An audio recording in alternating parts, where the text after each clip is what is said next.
Yo, what's up, everybody? What are y'all doing? What are y'all doing? Welcome to the show. Woo! Good evening to you. What do you think? What do you think about that? Got a new pretty little start screen. Maybe I should put a cat on it. Yo, what's going on, everybody? How y'all doing? My name is UltimatDJz. This is Talking Trek Live, Star Trek Fleet Command's official podcast. Whoa. How y'all doing? I'm gonna drink another Monster. All right. Because it's late. Bubba Joe, time for another pot of coffee, man. Time for another pot of coffee. Let's go. Bubba, wake up. What? Bubba, wake up. What? I'm here. Maybe, kind of. Yeah. Good evening, everybody. Let's find out who's hanging out on this late surprise edition of Star Trek Fleet Command's official podcast. You guys go ahead and hit it in the chat. Let's see. We got Vic on 40. What's up, Zandy's on server 12. Sotak on 28. Gherkin on European 184. Thanks for being here. Noon Whistle on 29. Spectre on 11. Louis P on 20. Hunter on 28. Black Ushkar on 57. Scrappy on 137. Shorty on 29.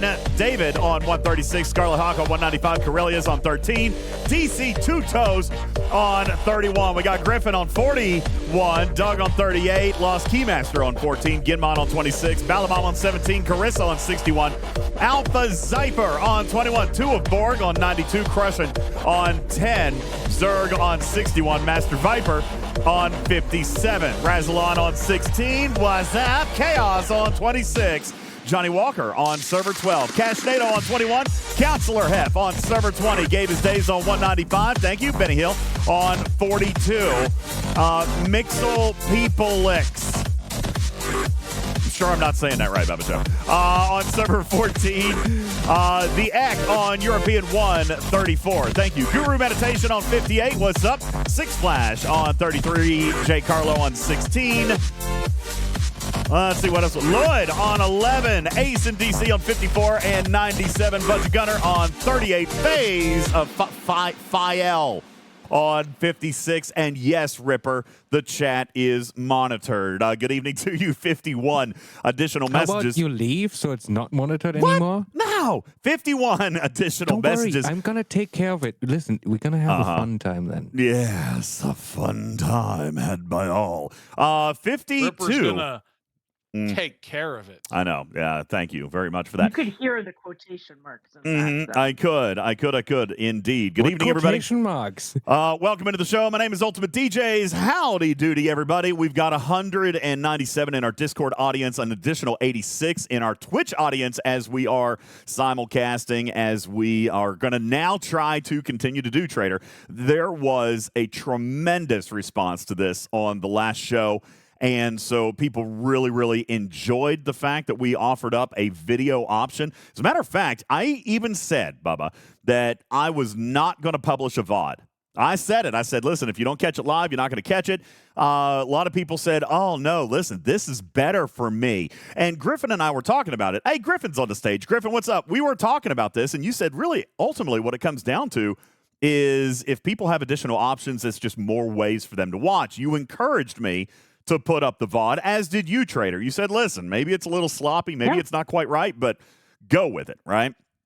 I agree. Absolutely. More the merrier. We have a lot of people that really do enjoy the podcast version, and a lot of people still will do that. As a matter of fact, we had a record number of people download the last podcast, Bubba Joe, from iTunes and Google and Amazon and things like that. But would you believe that there were still over 3,500 people who watched the VOD on Twitch?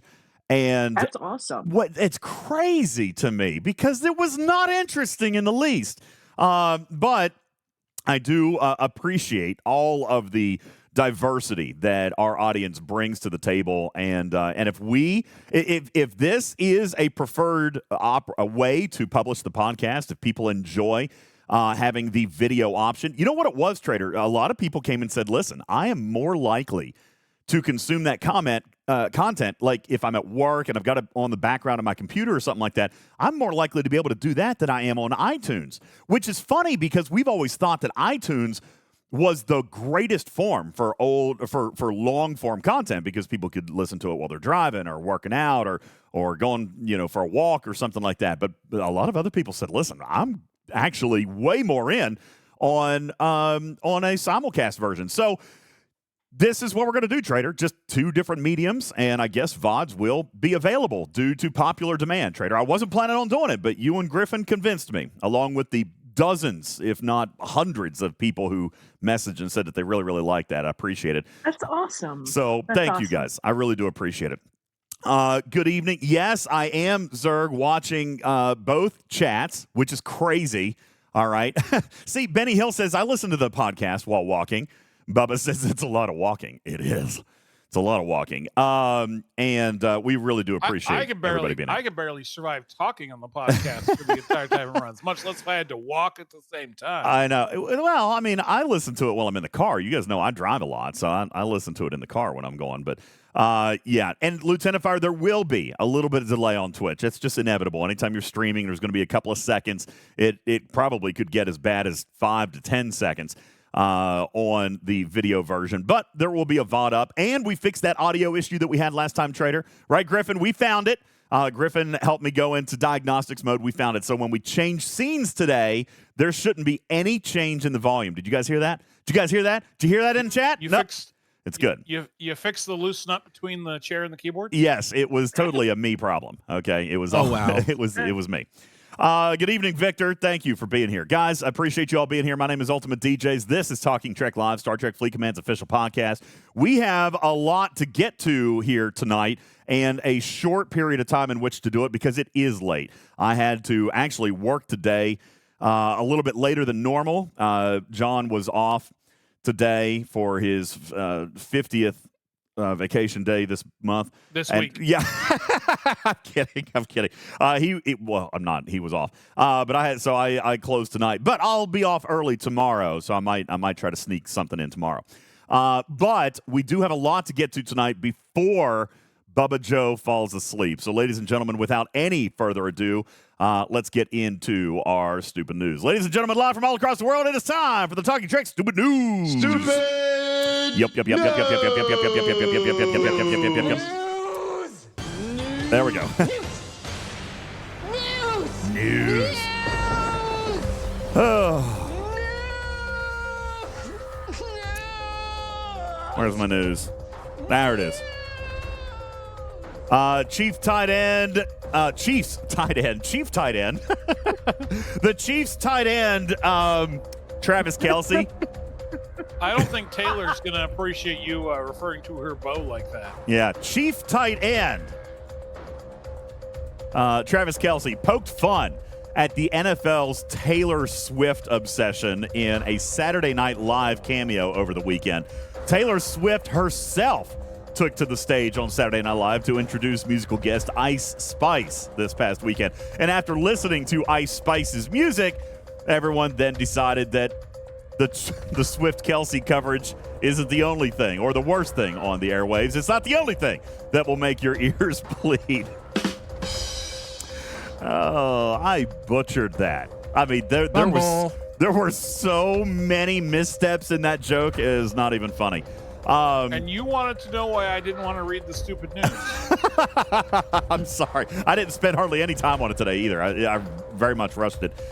Speaking of Taylor Swift, the Eras Tour movie this past weekend, Trader, became the second biggest October opening ever. The second largest opening for an October movie ever with a $39 million haul. Usually, it's horror movies that dominate October, but in fairness, being inside a movie theater filled with screaming Swifties is equally as terrifying. That's a good one right there. Isn't that a shot at yourself?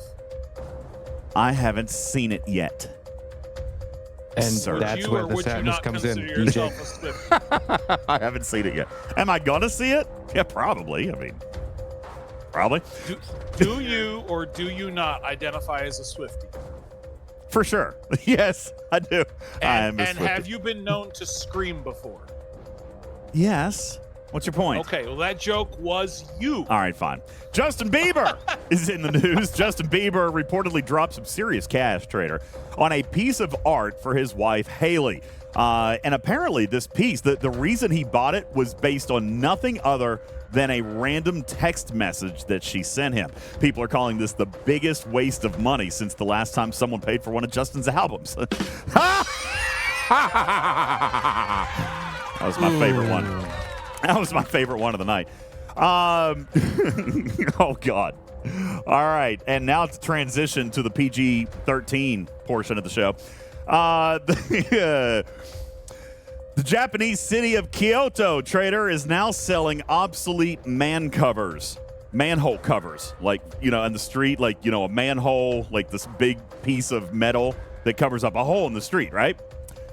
You guys know what I'm talking about? Yeah. Okay. They're selling manhole covers that are decorated with art, which I know isn't kind of incredibly weird, but it is nice. It is nice to hear about a manhole that wasn't discovered on Hunter Biden's laptop. Ladies and gentlemen, it is your stupid news. Oh, God, I'm going to hell. I'm going to hell. It's happening. Over at the Trader. Views and opinions of UltimatDJz are not those of the Talking Trek podcast. For the record, DJ, I'm already in hell, so I'm going to welcome you with open arms. I did not think this was news to you, but if it is, then, Oh, God. Ladies and gentlemen, it's time for sports tonight with substitute anchor because Bubba Joe has sleep in his eyes. He's too fuzzy-eyed to actually read the news. Ladies and gentlemen, we're going to go over to weekend sports desk anchor Trader with the sports news. Trader, what's going on in sports? After being fined for not wearing socks, the Dolphins wide receiver Tyreek Hill was fined over $10,000 for a recent touchdown celebration. Mm-hmm. This is wild because usually NFL players only dish out money like this in child support payments. The league. Yes. Oh, my. The league handed down this punishment in response to Hill flashing a peace sign as he sprinted into the end zone for a touchdown. Mm-hmm. So if he's going to get fined anyway, he might as well throw up the middle finger next time and get his money's worth. Ladies and gentlemen, Trader with sports. Woo. Oh, wait. Hold on. The producers are telling me that you have more news, Trader. I do have more. Oh, God. More sports. Yes. All right. More sports. Trader, what do you got else? What else you got? In latest from Sports Ball tonight, in Monday Night Football, the national anthem singer was even worse than the New York Jets, minus Aaron Rodgers. In other news, DJz is no longer going to be able to select the singer. You're welcome. You don't get a snare drum. Oh. Nope. No snare drum for you. The final. Nope. News, Not doing it. No. No, actually, did the Jets win? Did the Jets win this weekend? Didn't they win yesterday? Come on. I'm pretty sure. Yes, I'm pretty sure the Jets. Yes, they did. Yes, the Jets knocked off the Eagles. Okay, so undefeated Eagles. The undefeated that the Jets had never beaten before. That's right. Uh-huh. Just saying, just throwing that out there. How about them Jets? If anybody wants to know what I'm talking about, just Google tonight's Monday Night Football national anthem. Yeah, it was pretty bad. It was an abomination. Yes. I had, which is why DJ no longer gets to select the singer. All right, and yeah, Abominable Snowman.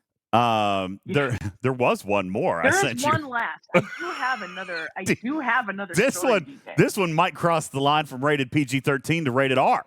Ladies and gentlemen, That's okay, because I have an amendment to the end. So, oh no, Tom Brady this week joked that his family would kill him if he ever returned to the NFL again. The roles would really reverse in that case because it'd finally be the family beating the NFL player for a change.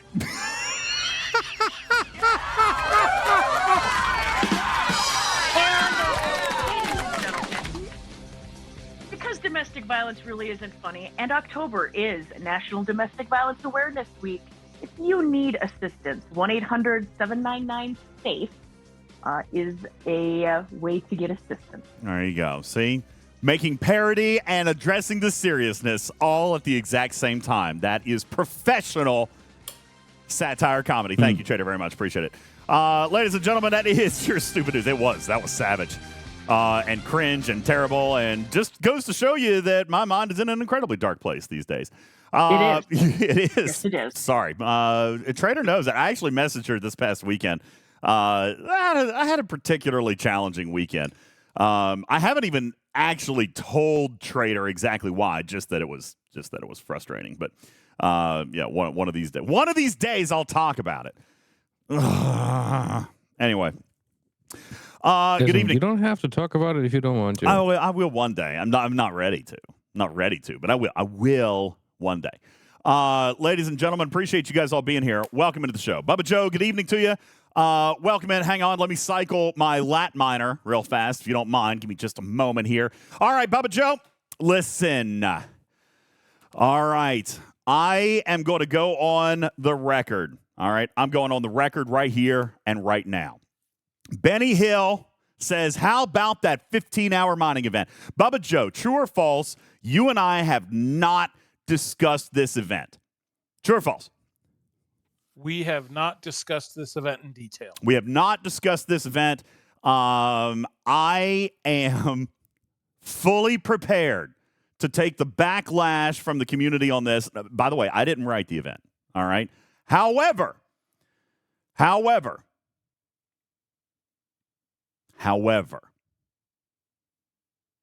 it was presented to me, to which I replied with the following statement. I'm going to find it. Hang on. I'm going to find it. Oh, here we go. You want to know something by the way, funny? I am fully prepared to take the heat from the community here today. What, Rip? What's funny? On STFC.space on the events page, that event shows up as missing translation. Oh, yeah. Well, not shocking. As a matter of fact, the event was not planned. The event was an extra throw-in-there event, and I think we all know what it was for, Bubba Joe. I think we all know that it was there to incentivize sales for the Ferengi To energy give whip. people more of the tokens for recruiting an officer. That was what they offered, right? Wait a second. Wait. Are Bubba Joe and I going to agree on this? Because here is what I wrote in a room full of developers taking heat from the player advisory panel, and here's what I wrote. Bubba Joe and I have not discussed this, so if I stand apart from Bubba, so be it. What else is new? If I agree with Bubba on this, then y'all need to open your ears and think about it for a second. From UltimatDJz, personally, I think this is the most brilliantly designed event of the month. And for the record, I do not have the whip. This is a monetization event that is properly designed. It incentivizes spend, but it is possible to grind. For 10 epic and 10 rare shards, of which the premier officers are included, it's worth it. It's grindy, but completable. In my opinion, this is how all monetization events should be written. So often we have pay-only events that are not completable. This one is, but does encourage those to pay to skip the grind, which fits the mantra of monetization that I have so long called for. I am pleased with this event. Whoa, okay, I can hear the disappointment. I can see the disappointment in the chat. Bubba Joe? That is I wanted to go first. That way no one could accuse me of cowtailing or going with the flow. As a matter of fact, I can tell you that I am very much in the minority with the player advisory panel. As a matter of fact, I will tell you that only myself and Lube are the only two members of the player advisory panel that actually thought this was somewhat okay. As a matter of fact, Stewie Doo, who's in our chat, golly, I thought you said you were going to bed. Stewie, come on up on the stage. Do you have voice privileges? Stewie Doo was massively against me on this, obviously in a very nice, polite, and debating kind of manner. All right. But Stewie Doo was very much against me on this particular event. Now, Raskar says it's not completable without the whip or 5 fiches. Disagree. I will show you guys my screen, okay? I do not have the whip, okay? I don't. I am mining Latinum with 1 ficha. 1 ficha, of which is, I don't even remember the tier. We'll have to look here. It's not maxed. Tier 11. All right. It's tier 11 with a couple of components. So, I mean, it's getting there. All right. I've got some research. By the way, there's a fleet commander skill that helps. I'm mining at 835,000 an hour. All right. And by the way, I am using protected crew, not a speed mining crew. Why on the ficha? Because it doesn't need it. All right. As a matter of fact, I'm taking Aeroc with full synergy, and I put it on a separate miner that is also mining at 215,000 per hour, getting me roughly $1 million per hour. Okay? My event requires over 7 million points. All right? Over 364 million, which equates to roughly 7.1 or 7.2 million CLAT. All right. 7.2 million CLAT. Vic says, what event are you talking about? We're talking about Gold Rush. All right. Gold Rush. Now, Gherkin says, I logged in 5 hours after reset. I will need to mine 20 hours nonstop to finish the event. Are we sure? Are we sure? All right. Some people are saying 15 hours. Are you using a second ship? Are you counting on the fact that you're going to get a couple of super lat nodes here and there, now and then, on occasion? Steven Zarrett is using Devore on normal lat. I don't know if that is the most advantageous use of a ship, but I mean, it could be, I guess. It's probably just a little drop in the pond there. Okay. No, Steven Zarrett is saying he's using a ficha and getting normal lat on a Devore. That's what I'm saying. Yeah. So he's using the ficha, but he's also using a Devore. Here's the thing. There are ways to speed this up. All right. I did have a chance to talk with the art designer about this, who, again, and in typical fashion, Bubba, did not give me the math on this event. I would not have expected something this grindy, to be perfectly honest with you. I didn't expect it to be this grindy, but I'm cool with it. And for the record, I am not using the whip. I do not have a second ficha. My first ficha is not maxed. We're going to talk about why I'm okay with this. Bubba Joe, if this were only 2 quark shards, nah, don't care. Okay? And by the way, yes, if you have the whip, it's going to be done in minutes. Okay? If you have the whip, it's done in minutes. All right? So I'm not necessarily talking to you people either. All right? Zaldrin says 2 of any shard. Don't care. Good. Hey, I'm with you. I'm with you. Shorts, this is an event that we so often demand a structure for. We demand an event be completable, free to play, with grind, but we acknowledge that aside from a solo leaderboard, there can be an incentive to spend. Listen, I am first of all, the whip, as we've already discussed, is entirely worth it. Okay, just throwing that out there. But, Bubba, some people can't spend the 50 or don't want to spend the 50, and that's completely fine. I haven't yet. I have not. Okay, I'm doing the event just with a good old-fashioned ficha Devore. Okay? Now, I am okay with this event, Shorts, because it is grindy as hell, but it's completable. And we're not just talking about this one event either. Okay? Not just talking about this one event. Shorts, I've looked at the math at every ops level. Nobody, unless you have the whip, nobody's getting it done in faster than 6 hours. On the other hand, nobody, if the ficha is at the appropriate level for your ops and research is pretty well caught up, nobody should be spending more than 10 to 11 hours on this event. Okay? I looked at the math at every single level. Now, I know some people are going to disagree. I get it. As a matter of fact, Stewie's argument to me was, hey, listen, maybe it's not about the time, okay? Yes, shorts. Now, hang on. I'm going to tell you why I'm okay with a 10 to 12-hour event. Again, if this were a couple of shards or a handful of steel or titanium, I'm with you, okay? I'm with you. I'm with you. But it's not. Guys, we got to look deeper here. We got to look really deep at what this event is. I'm going to point it out to you. Guys, the rewards for this event are 500 senior medical recruit tokens. His short says, you can say whatever you want. It's still bull. All right, hang on. Let me just point this out to you, though. Vic says, how good are those Dr. Ta'ana boxes? I'm going to tell you right now, Vic. Okay? You get 500 of them. Bubba Joe, how many pulls is that? It's only 2. Probably should have let you answer since I asked. Bubba Joe, how many pulls is 500 Dr. Ta'ana tokens? 2.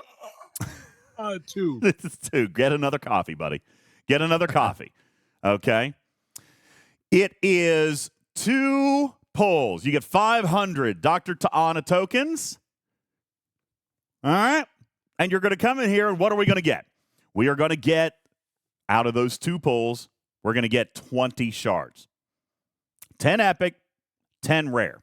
Now, if you wanted to be particularly nerdy about it, we could say 22 shards. Because after all, it is synergistic. It is synergistic with Mining Monday, so you're also going to get 2 quark shards. All right, so 22 shards, of which 12 are epic, 10 are rare, and a chance to earn this month's feature as well as last month's feature officers. But that's not all. That's not all. Does it also make julienne fries? It does not make julienne fries. Oh. It does heat up beefaroni in a can. Just kidding. More than your microwave should do. I know. Do you know what else this event does, guys?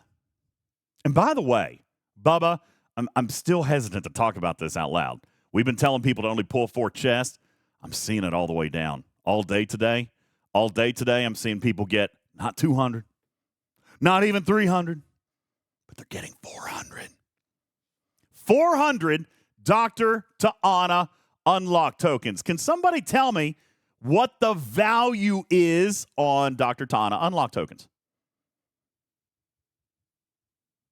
Anybody? It's not supposed to be 15 hours, Clifford.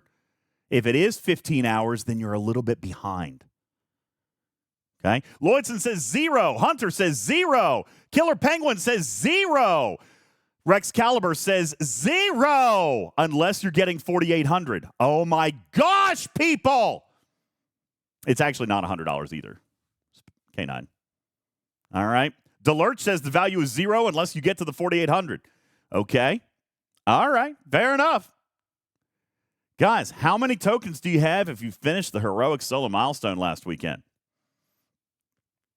Bubba Joe, do you remember? Do you remember? I believe you ended up you needed about half of a $100 pack. You got 4,000. You were short 800. If you finished the SMS, you were short 800. Right? This event's going to give you 400. Is that guaranteed? The game says no, but I have nobody telling me that they're not getting 200. So, I mean, seriously, I've sampled hundreds. 200 or 400? What is it now? It's 200 per pull. I think they messed it up. Okay. Yeah, see, Enterprise says he got 400. Okay. Interesting. I mean, I do have an opinion on this entire event, but, you know. Well, I'll get it from you in just a second because I know how much you love mining. All right? I want to remind you guys. That has nothing to do with that, actually. I want to remind you guys that Weekend 1's SMS had senior medical recruit tokens in it. That's how she was sourced. Weekend number 2 did not. All right? Weekend number 1, if you finished that solo milestone, then you got 4,000 Dr. Ta'ana recruit tokens. You needed 4,800. Guys, here's another 400. Now, let me ask you a question. Obviously, we don't know, right? We don't know. Even I asked, can we count on this event to come again? Because I tell you what, I would give it even higher praise if we did. Even higher praise. Yes, guys, go mine 20 hours. What does it do if it gives you 800 Dr. Ta'ana tokens? What does it do? This is a pathway. This is a pathway event towards unlocking Dr. Ta'ana without spending a dime in actual cash. Paulo says, did you finish the heroic, DJ? Nope. I didn't. And you know what? Scopely has now made me regret it. I came out and I trashed the event, Bubba Joe. I was not happy. We talked about it. This is not the way that I want to do it. This is not worth it to me. I am not satisfied. And, of course, we did also talk about the state of Dr. Ta'ana not really even being worth it until Scopely fixes stuff. All right? So I decided this month was going to be my hoarding month.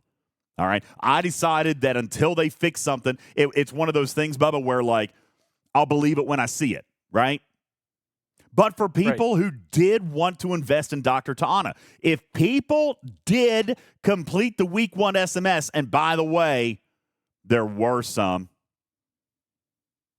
there were actually a disappointing number of people, Bubba Joe. There was a lot of people. Disappointing to who? Disappointing to me, given how garbage PvP is in this game right now. There were a lot of people that went in on Dr. Ta'ana. A lot of people. DJ, just a quick point about your point, and correct me if I'm wrong. This may be a dumb comment. I'm a dumb guy, but I'm looking at Recruit Dr. Ta'ana in my event store, and it appears that it will end at 9 a.m. next Monday, right when theoretically the next Gold Rush would begin. So, good point. Does it need to be a Gold Rush? Or does it have to be on Latinum Monday? Or could it be hostile grinding? Well, now I'm against it. I'm not. What of if? Of course you're not, because you like hostile grinding and not mining. You act like you don't even know me, man. I hate mining. I hate grinding. I hate all the things in this game, really, except for the thing that they screwed up. And solo armadas. I do like solo armadas. All right. Guys. If it runs again, let's talk about an if. Let's pretend that this was intelligently designed. Just bear with me for a second. I know, Bubba. I know. Certainly is make-believe. I know. Listen, we can't always count on that, but let's pretend for a second that it was. We're going to get it again. We're going to get it again.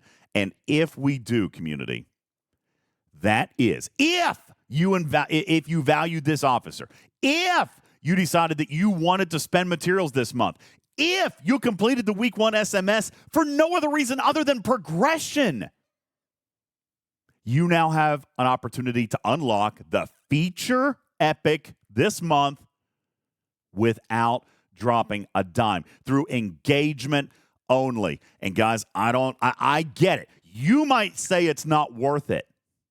Here's the bottom line. If you decided it was worth it, it's completable, free to play. And that is never, Bubba, you said this last month. You said that no matter what, no matter how it was sourced, I can't fail an epic being available for $20, right? Remember you saying that? Correct. I can't fail an epic being available for $0. Can't. Yes, it's going to be grindy. Yes, it's going to take a lot of time. Do you think it's worth it? For the record, I did not do the heroic. I don't have the tokens. I didn't do the heroic milestone in week 1. I didn't do it. I'm not going to have the tokens to do it. But even if I was just doing this event as a standalone, 22 shards, 12 epic, 10 rare.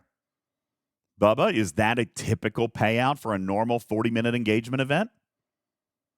No. It's not. They got this right. I get it. Should it have had heroic in the title? Yes. That was Stewie's big argument with me. Okay. Stewie argued that it should have had heroic in the title. All right. I don't know that I can get behind that. I actually told him fine. All right. Whatever. The design of the event is actually intelligent. The design of this event is grindy as hell, free to play, while incentivizing spend. And that is how it should be. I argue for this every single month. And so often they fail. So often they foobar it. Look at what they've done with the Syndicate Advancement event. Didn't you guys say that even the first milestone is now not possible free to play? Didn't you guys tell me that? That even the first milestone can't do it. Is that correct? That's true. And we've complained about that. We have said even partial completion. 1, maybe 2 milestones.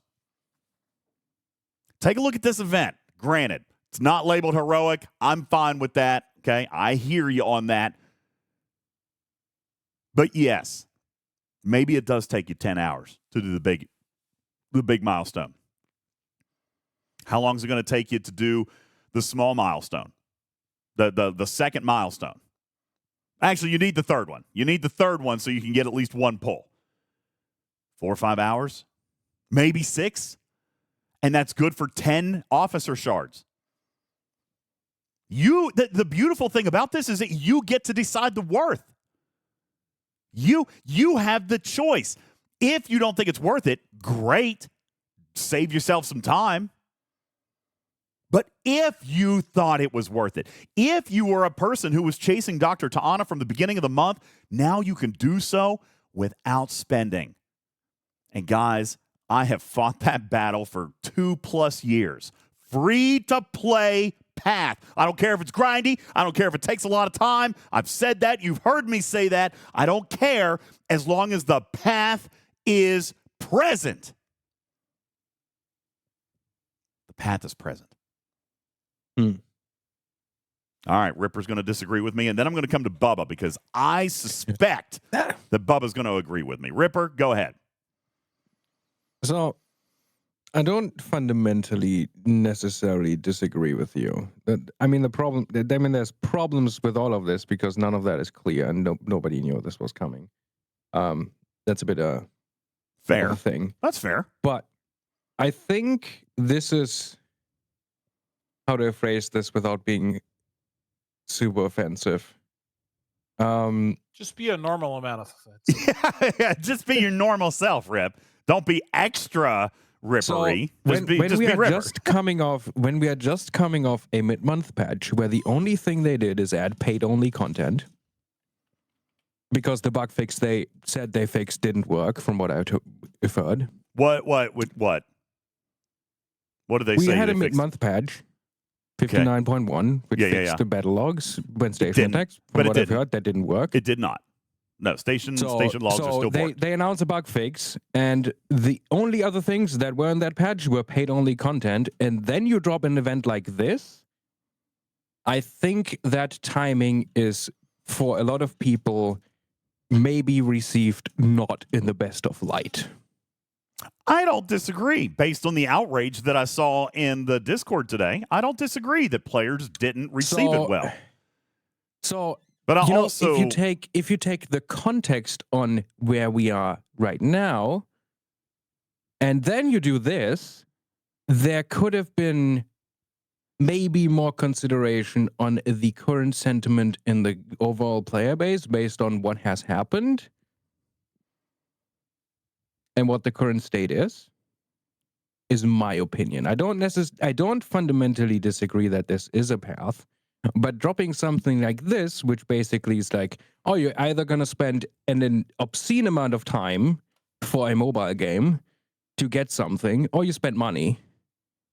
It's also passive. After dropping paid-only content, it's significant paid-only content, which, you know, we can talk about it's going to be a topic later on. Yeah. You know, I think that will just it cannot leave. It will inevitably leave a bad taste in a lot of people's mouth, understandably so. And there should have been, I think, some consideration on that sentiment that is currently going on, and there might have been that might have been not communicated in a good way, I think. Well, first of all, communication is at a dead ass standstill. Okay, I meant internally that all people are very unhappy with what we just did, and now you do drop this on top, which is not helping, I think, in the overall grand scheme of things. But that now, is my Delurch, opinion on that. I'm going to point out the communication thing. Totally right. Okay, I would also argue that at the beginning of the month, communication on this event probably didn't exist because this event didn't exist. No, and I think even taking that into account, right? This event didn't exist when this month was designed. Mm-hmm. So we drop this after dropping significant paid-only content, multiple hundreds of dollars worth of paid-only content, which is the only thing we do as a mid-month update. I think is okay. Like the primes are the easiest thing in the game for me to ignore. Like, let's stay on topic. But let's stay on topic. I'm just, you know, it's just the context in which this was started as an event, I think, is not the best. And there's no way that a lot of people will be happy with this. I would argue this is either spend obscene amount of time or money. Yeah. Which is the same as any MMO ever in existence. Spend an insane amount of time to grind out something that is paid. Arguably, a good MMO is going to be grindy. Not that way. Right? We've seen even sketches and memes about stuff online that takes hundreds of hours to grind out. World of Warcraft is one that you guys like to toss around. Takes 1,000 hours to grind out a sword, for example, that somebody can spend $100 on. All right? No. When World of Warcraft was big, you could not just spend money to get it. You had to grind it. Brilliant. And here is the model that we as players typically tend to approve of, which is a grinder's free-to-play path with a pay-to-skip-the-grind option. I mean, I don't know why this surprises you guys. That's been my mantra for 4+ years. I've screamed it on this stage 1,000 times. I don't care how much crap you want to sell as long as you give a grinder's free-to-play acquisition path too.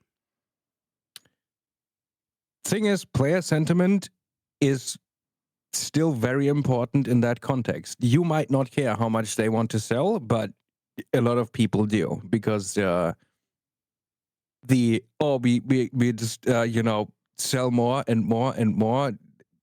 A lot of people are feeling that they just want to sell more and introduce more content that is. Guys, that's never going to stop. I mean, it's seriously, if you're expecting that to stop, then you just uninstall now. I'm not. No. I'm not saying they should stop selling content.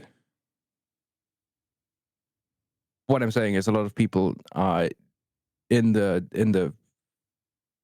angry at them for selling content. No. They're feeling that the push towards more and more paid content, even for things that I think could be argued shouldn't be paid, is increasing. Were we happy or disgusted with the sourcing path on the Monavine in month 1? In month one when there wasn't sourcing? Yes, exactly, Bubba Joe. Were we happy with the free-to-play sourcing that was presented to us in month one? No. No, because what did we say?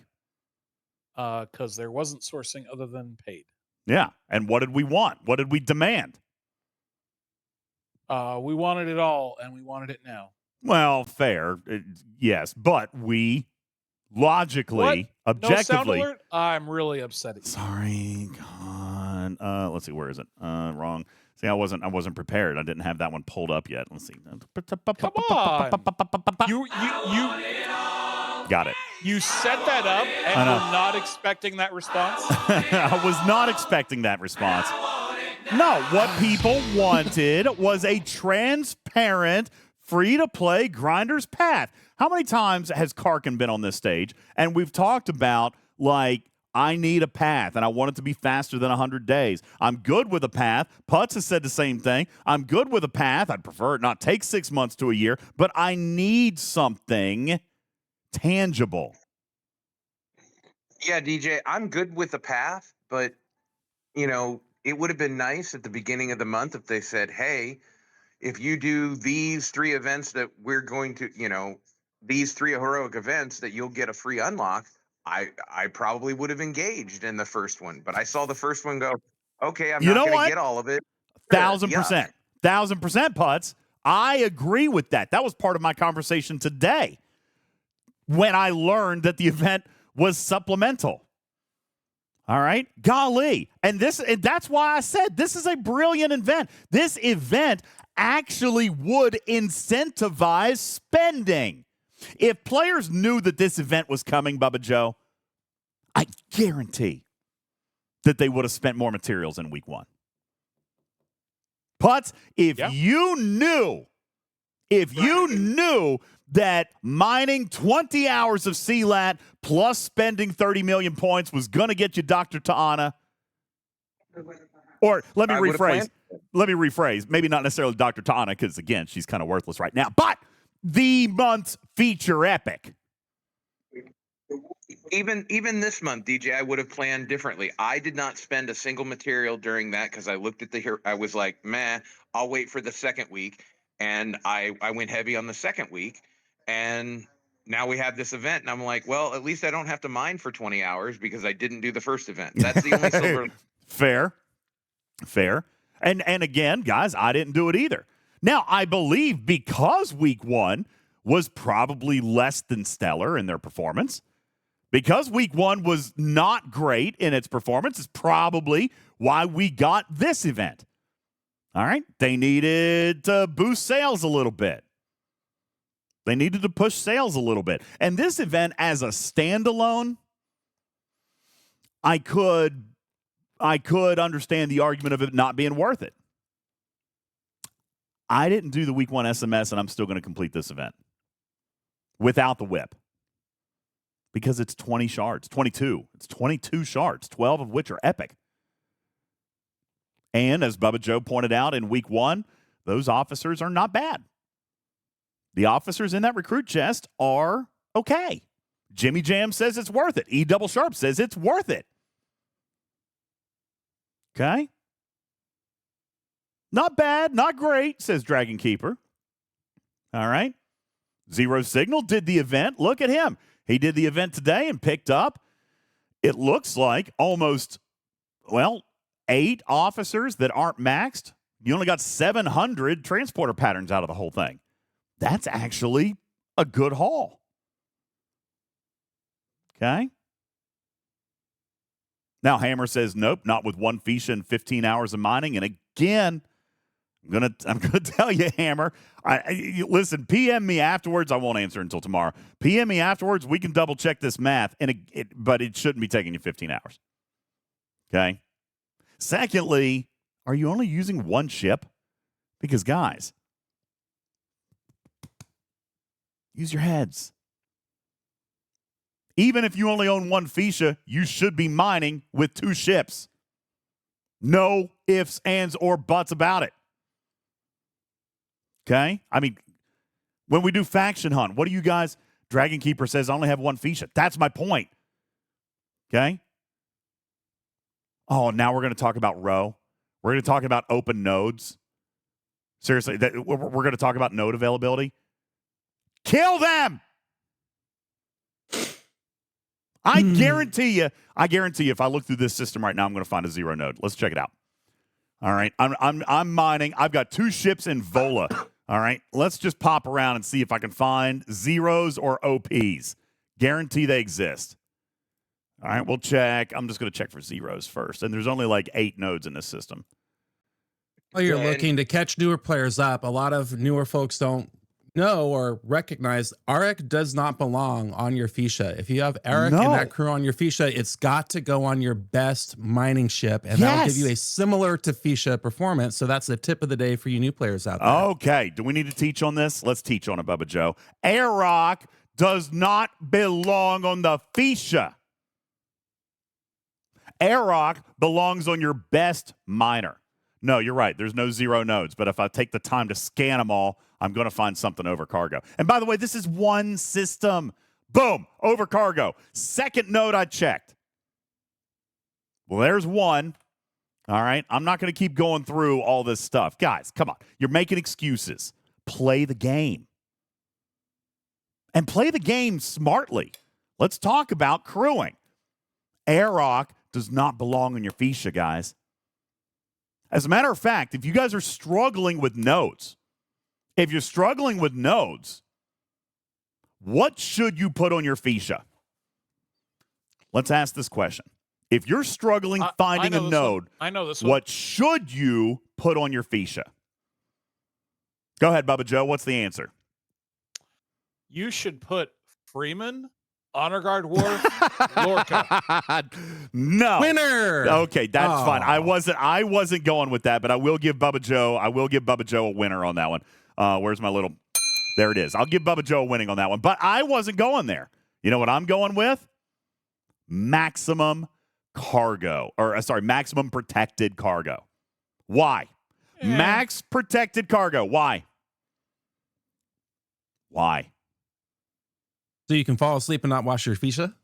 Well, no, because I still got to refresh the nodes. Node size is what makes this event, I think, the most grindy. All right. So I can reduce warp time. You got it, Galvy. All right, so I can reduce warp time back and forth.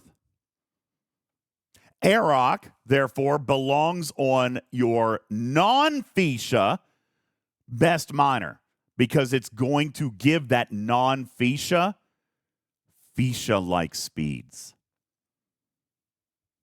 DJ's Arik gives me like 3,000% bonus on my mining speed. Why would I not want that on my Fisha? Because the Fisha is providing a ship ability. This is like why Miles doesn't work on a Tribby. I mean, he functions, but it's lost in the noise. All right? Because the Fisha already has a mining bonus of what, in my case, 176,000%. How much did Arik add for you? 3,000? 6,000%. 6,000. 6,000. How much is 6,000 in comparison to 176,000%? It'd be a teardrop to the sea, sir. A teardrop to the sea. On the other hand, a ship that has 0% concentrated mining Latinum bonus, adding 6,000%. That would be a 6,000% bonus to that ship. Pretty significant, guys. Now, it's not going to make it into a Fisha, but it's certainly, hey, has anybody looked at trying to put a Nova on CLAT? What's the rate? A Cavort, any G3 miner. Somebody just click a node and tell me, I do not have a max Fisha. Click a node with your Cavort and tell me what the speed is. 20,000, says Air. 51,000, says Kurt. Dang, that's pretty good. All right. that's pretty good. Not very fast. I mean, it's good for a regular miner. Okay. It's good for a regular miner, but all right. Mine is 14,000. Your Cavort could get 250,000 with the right crew. Yeah, my Nova is currently getting 215,000. And honestly, I probably should be doing it with a Cavort because my Nova is only tier 2, so I'm probably costing myself time. Here, look, Robotsky says, okay, perfect. Robotsky says, my tier 4 Nova is only 8,300 on concentrated Latinum. Bring it home. Put Airrock in the captain's chair with full synergy. Then tell me what it is. Your tier 4 is going to be probably what Griffin said, probably closer to 215,000. Blue Mandalorian says 13,000 on a Hydra. Same thing. Airrock is captain, full synergy. Okay. E Double Sharp says that works with me. 201,000 per hour. Well, that adds to the Fisha, doesn't it? That will help. Now, you could put Airrock on the captain's chair of your Fisha and see what that speed is going to change. My Fisha would probably go from 800,000 to 850,000. Is it worth it? Is it worth it? When you could have that second miner hitting 220 an hour, you can double your output in a lot of cases out there. Well, depending. I'm not going to necessarily double mine, but it does knock about 4 hours off my mining time for this event in particular. I need 7 million. This event, these two miners combined are getting me over $1 million an hour as compared to the 800,000 that I was before. So I'm going from like almost 10 hours down to 7. It's a 30% savings to use the second ship. Now, Blue's going to say, I don't think non-Fishas are protected by row for many servers. We talked about that when that first came out. That may be the case. You may die. You're still mining while you're alive.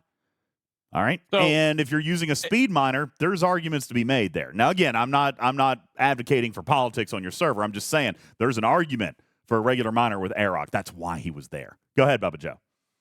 What is one of the most, and this is something I got caught by today. So what is one of the, so we have lots of talks about row. What you may want to have protected, what some servers try to protect. Some servers have 14-page rows. Some servers have a don't be a jerk row. Okay. Mm-hmm. I think one of the most common, or if it's not the most common, you should bring it up if your server does not do this, is what? A rule that oversees all over rules, DJ. Events supersede row. Correct. Yep. And so if your server does not observe that, you should suggest that. You should go to the leaders of your alliance and the leaders on the server and say, hey, this is a good rule. Why? Because it allows players to participate in an event, even if it goes against row, 1 day a month, right? It allows people to participate in an event, which is the whole purpose of playing in a game, is to participate in these events. And so if your server doesn't do that, you should push for that, because it is a one-time thing to say, if the event allows you to do this, encourages you to do this, then it should be allowed. And that the other 29 days in a month, your row can exist unaltered. But this is an important thing. Now, DJ, for the gold rush, do you get points for stealing Latinum? Nope. If you see a node that is over cargo and your server would normally allow it, would you be able to hit it? Or normally would not allow it, would you be able to hit it today? Technically, yes. Because why is that? Because I've got Latinum mining solo leaderboard going on. Exactly. And that does reward stealing of the cargo. So yeah. I just want to point out that we don't want to get into a huge battle of you should have row, you shouldn't have row. Agreed. That's not the point. But if you're going to have a row, make sure your server talks seriously about events trumping row, because that makes the game more fun. Yes, if you're used to having this protected node, people may not understand. It may take a little getting used to, but it allows a majority of the server to participate in events without being blocked by these artificial barriers that make the game less fun. Zeldrin says, as a former row officer, delete all row. I agree, me personally. Okay, I agree. And Shorts, I get it. You say that I could never do anything to change my server's ROE, and I get that. I understand that too. I think Bubba's just offering you an argument for what could end up happening for some people, and it may not be for you. Okay, it may not be for you. That being said, we're seeing right now in the chat, okay, 867. I hear what you're saying. And again, maybe that message isn't for you. But you know what? Then use 2 minors. And then, by the way, also, while you're doing it, Blue Mandalorian will also point out, as does Robotsky, as does, excuse me, let's see, I saw it somewhere else here. I can't find it now. Sorry if I'm not going to read your name because I saw it here just a second ago. But somebody else is going to run a third ship. They're going to run a normal Devore on regular lat. Now, again, drop in the bucket, but it does contribute points. It will speed you up again. Now, taking into account the communication issue, let's pretend at the beginning of the month they announced this path towards the free-to-play unlock of Dr. Tana. If that were the case, would we be praising it more or less than how the Monaveen launched? I know my answer. Yeah. Well, so I mean, it has to be more because it was available. But I'm with Ripper in so much that if you did not complete that SMS that happened the first week, and you do this and you do the next one, how close are you to getting that unlocked? Oh, you're not.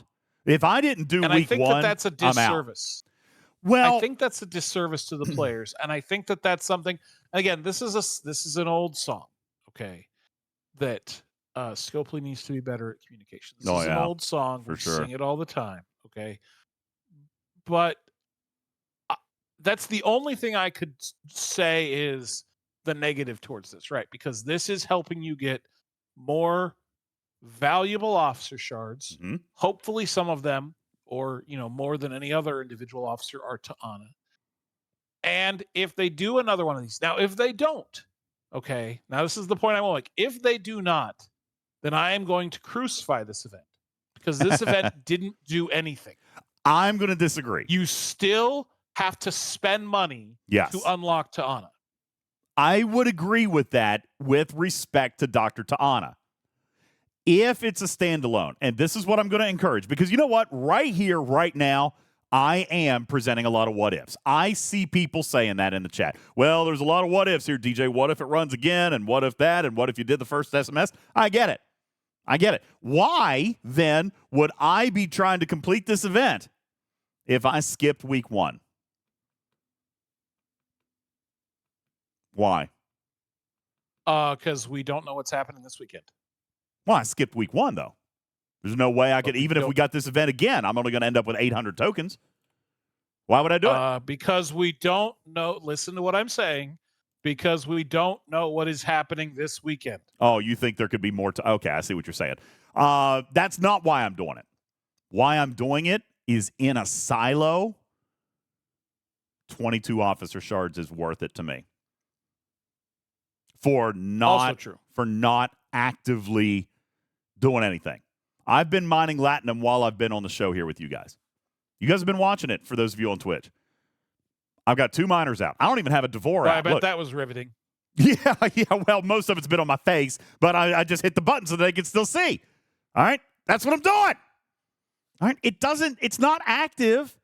Now, it's more active than sitting in lucrative space, admittedly. All right? It's more active than that, for sure. All right? But I'm cycling miners every 20 minutes. Now, granted, that's going to be a pain in the butt, but I'm willing to do that for 22 officer shards. If you had the whip like me, you'd cycle every minute and a half, just saying. Yeah, but you'd also only have to do it for about 15 minutes. And therein lies my point, which I'm going to wrap with on this segment. All right? This is an event that is completable, free to play, at a very heavy grind. I get it. You don't even have to do all the milestones. You can do 3 milestones and get half the rewards. You could still get 12 officer shards, of which 7 are epic and 5 are rare, by hitting half of the points necessary. You could still do that. And we do say that oftentimes, Bubba Joe. We're like, hey, there should be at least partial progression. We say that about the Syndicate event all the time. So, yes, grindy as hell. I admit that. I told that to Stewie earlier. I admit that.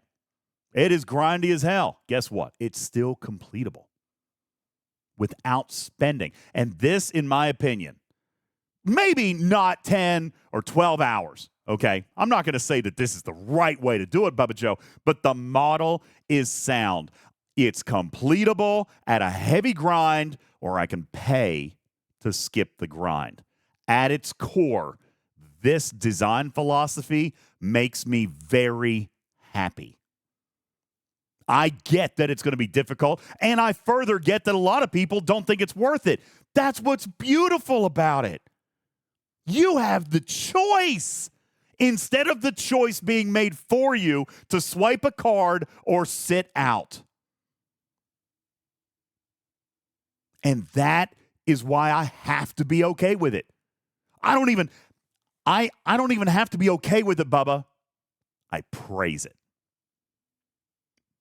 I praise this event design because it gives players a choice and lets them determine their own worth on completing an event that's going to take multiple hours or spending money. Because the event is completable in both scenarios. One is harder grind than the other, and I'm okay with that. I have to be. This is what I've been screaming for years. Okay?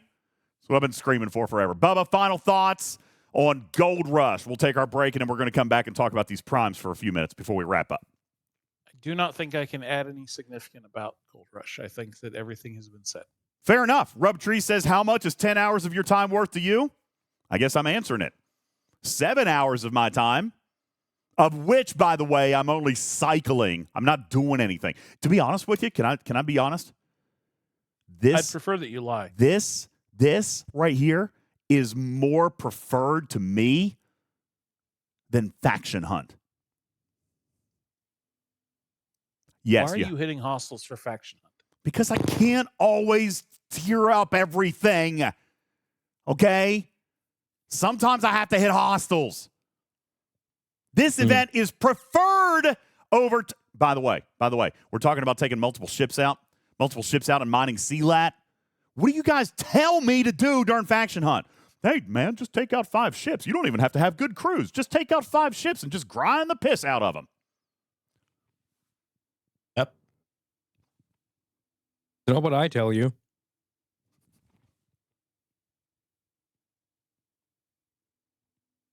Also know what Bubba's telling you. Yeah, Bubba's telling me to tear up ships for scrapping. Yeah, I'm saying the same thing, by the way. All right. Fair enough. No, you can't do it with 5 miners and bad crews. You can do it with the 3 miners that you have that give you the perfect combination to complete this event. Okay? And by the way, last point.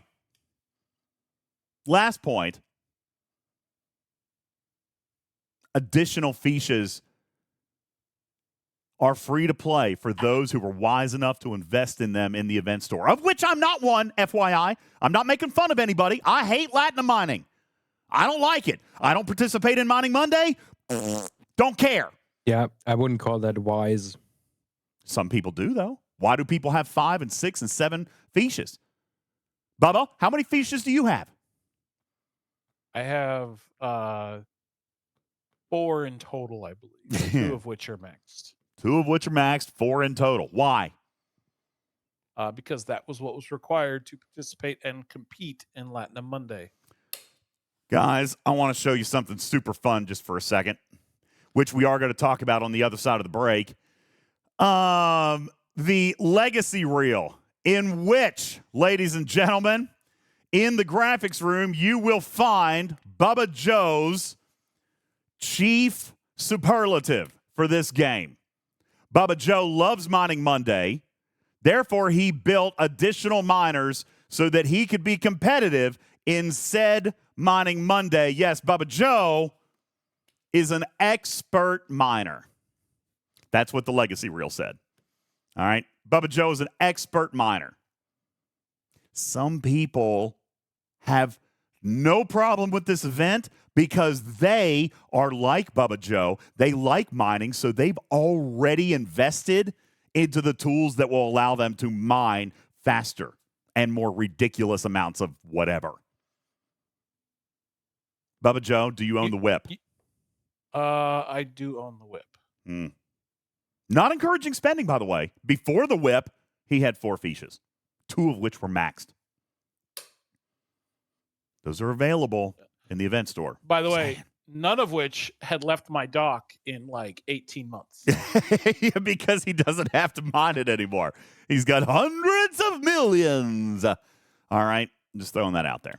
All right. Guys, we're going to take a very quick break. When we return, Bubba Joe's going to break down the primes. We're going to talk a little bit about this legacy reel that turned out to be much better than even I expected, and significantly better than what Bubba Joe expected. Guys, feel free to throw it up in the chat. What were your superlatives? What was the most impressive statistic or impressive thing that your legacy reel shared with you guys about your own account? I would very much like to see those and talk about those on the other side of the break. My name is UltimatDJz. This is Talking Trek Live, Star Trek Fleet Command's official podcast. We will return after a word from these sponsors. Stand by. Talking Trek is brought to you in part by MN Toy Posse. MN Toy Posse is the biggest and best Facebook page all about toys. Meet other like-minded individuals that share in your same interest, have hard-to-find rare toys, or know someone looking for your special piece of nostalgia. Old toys or new toys, hard-to-find toys, doesn't matter. With MN Toy Posse, you can find it, buy it, or sell it. Visit today at facebook.com/MNToyPosse. That's facebook.com/MNToyPosse for the toy collector in all of us. Yo, what's up, Commanders? Great news about PvPtarget.com. You've known for a while that it exists and has some great reference tools regarding PvP banding and common crew loadouts, but they've recently launched brand new tools on the site, including a brand new cargo calculator page as well. This isn't your typical max cargo style calculator, but a brand new, unique tool that identifies the timer until you go over cargo. The game timer might tell you how long to zero the node, but how long until your miner is at risk? You can find out now by using the brand spanking new cargo calculator at PvPtarget.com. This program is made possible in part by a grant from Spanka, the decaffeinated coffee that knows you've been bad. It's the horror movie that's taking over Washington. House Republicans remain deeply divided. Yeah, a lot of craziness happening on the Capitol. Monday, the 16th.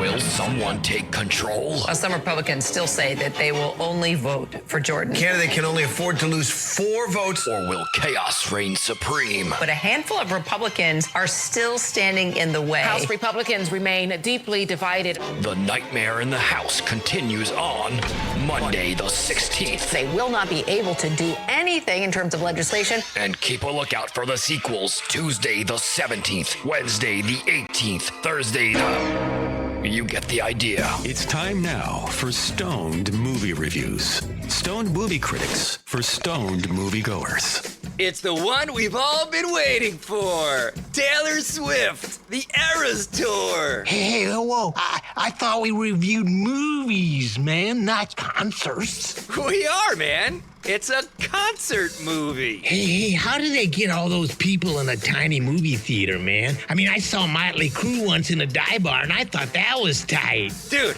it's a movie of a concert. You get it? You think Travis Kelce's gonna be there, man? No, man, it's already filmed. It's not live. Come on. Maybe his mom will be there, too. Yeah, she's not bad. All right, now you're just talking crazy, man. Sounds like someone's been tailgating a little too hard in the Chase parking lot. We'll be right back after I get this Swiftie over here on track.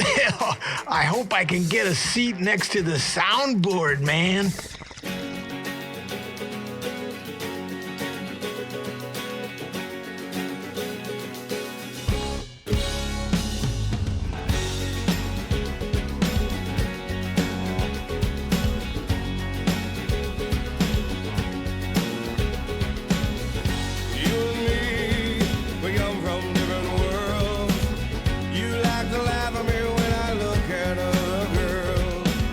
Sometimes you're crazy.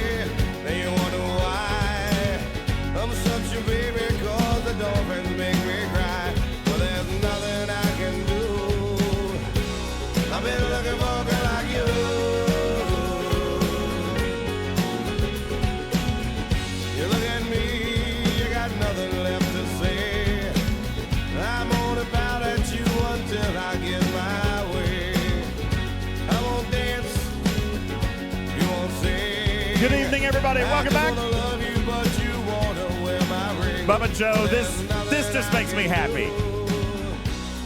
I only want to be with you. I love it. Man, give me some more Hootie. Oh, I don't know. Yes, I guess it might be a little bit weird. I'm kind of feeling this here tonight, Bubba Joe. I'm definitely feeling the Hootie and the Blowfish here tonight. I'm feeling like that weird, nothing wrong with this, mid-90s kind of like chill, you know, what do you call it? Like, oh no, Bubba Joe. No. Dr. Exeter. There is no excuse. There is no excuse for your Scopely superlative to be your most mined resource is green data. Nice. What? Hold on. I gotta find a sound alert. I've got one for that. What? Green data! It's amazing. That is oh man. This is right here. He says, this was my what have I done with my life moment. Well, it's certainly something.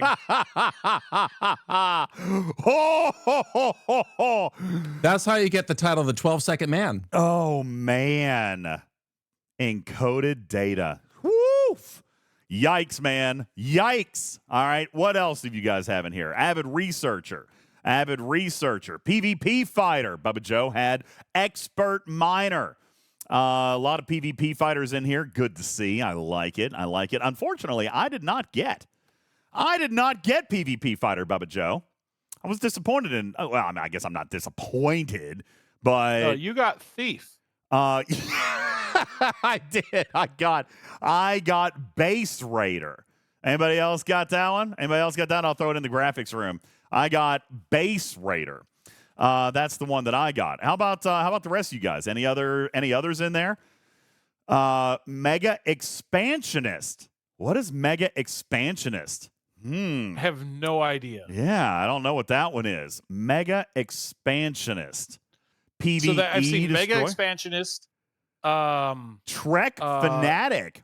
Trek Fanatic. What is that one?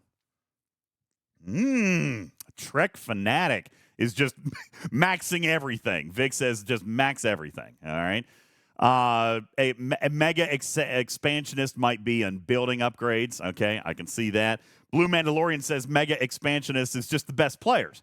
No explanation needed. All right, fair enough. Wait just a second. Now, you know, this is giving me vibes of being in the arcade in 1995, trading all the finishing moves on Mortal Kombat 2. How did you do that? Yeah. Now, I will point out that there are some interesting things about depending on how long you've played this game. For example, in Bubba Joe's reel, I saw that his most used crew combination was Pike Moreau Chen. All right. Well, technically, that's not the most used crew combination. That was just the most used crew.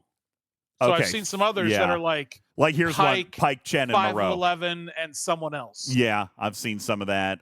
Here was a Pike Chen Spock here just a moment ago. Yeah, Pike Chen Spock.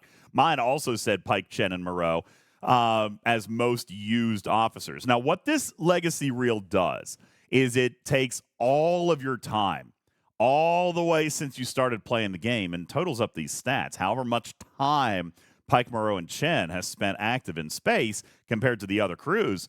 There you go. For example, Chris, son of Mac, had Pike, Moreau, Gorkon. All right. So some really, really interesting stuff here.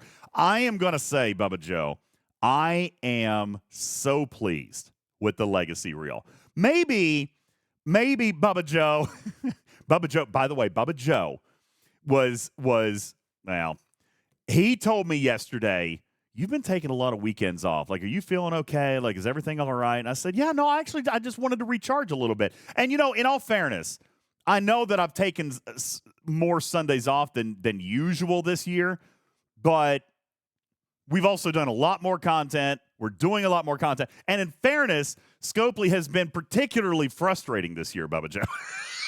They have? Okay. I hadn't noticed. Scopely has been particularly frustrating. It makes me need to recharge my batteries a little bit more often. But I had a wonderful weekend with my boys. Some of you guys saw in the graphics room, I posted their homecoming pictures yesterday. I mean, I don't even know when these boys grew up, man. What good-looking men they are. Golly, just makes my heart melt. Makes my heart melt when I talk about my boys. But that's where I went this past weekend, and I went up to visit them for homecoming. I watched their football game Friday night. I surprised them. They did not know I was coming, Bubba Joe. All right, so that was really, really nice. They were so happy that I was there. And then Saturday I knew was their homecoming formal.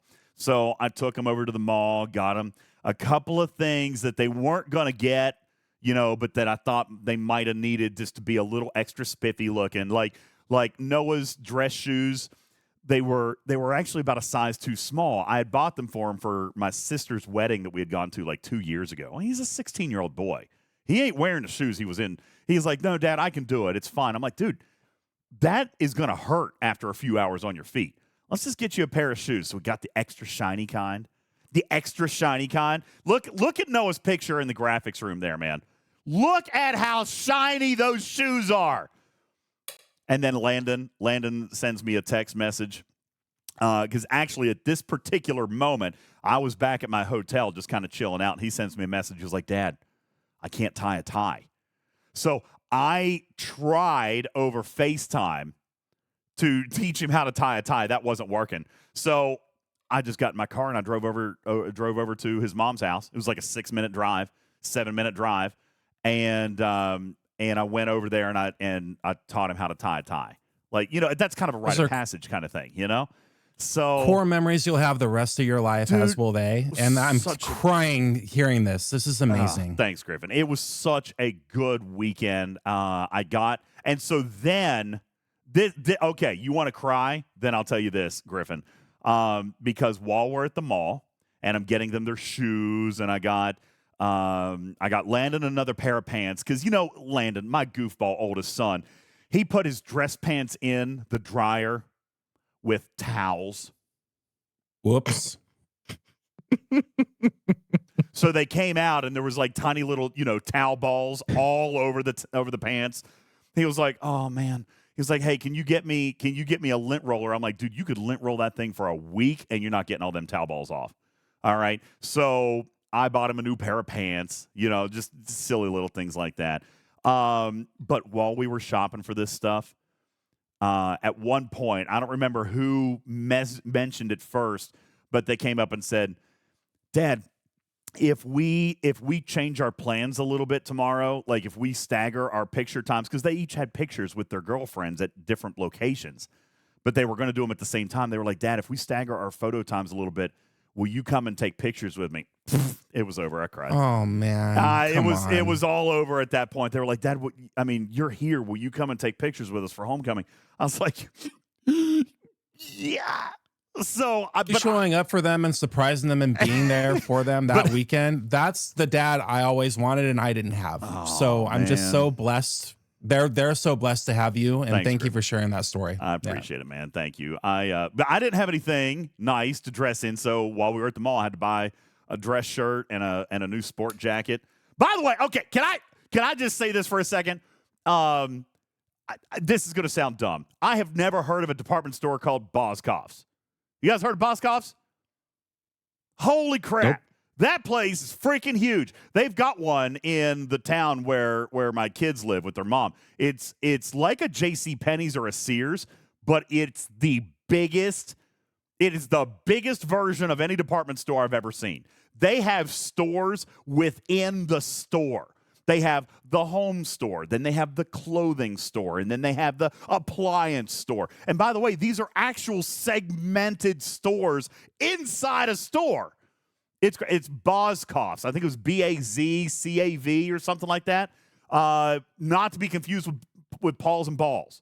Okay, but Boscov's. And it was a really cool place. I actually found a really nice suit jacket. And I'm a sucker for this. Yeah, I tease people who are like, "Oh, it's regular price $500, Bubba, but it's 80% off, so you still spend $100." But I found a suit jacket that was normally priced at like $319, and I got it for $109. Bargain shopper, and it looked good. It was a good-looking suit jacket. So What a deal. Yeah, it's probably not a deal. That jacket was probably manufactured for like $7.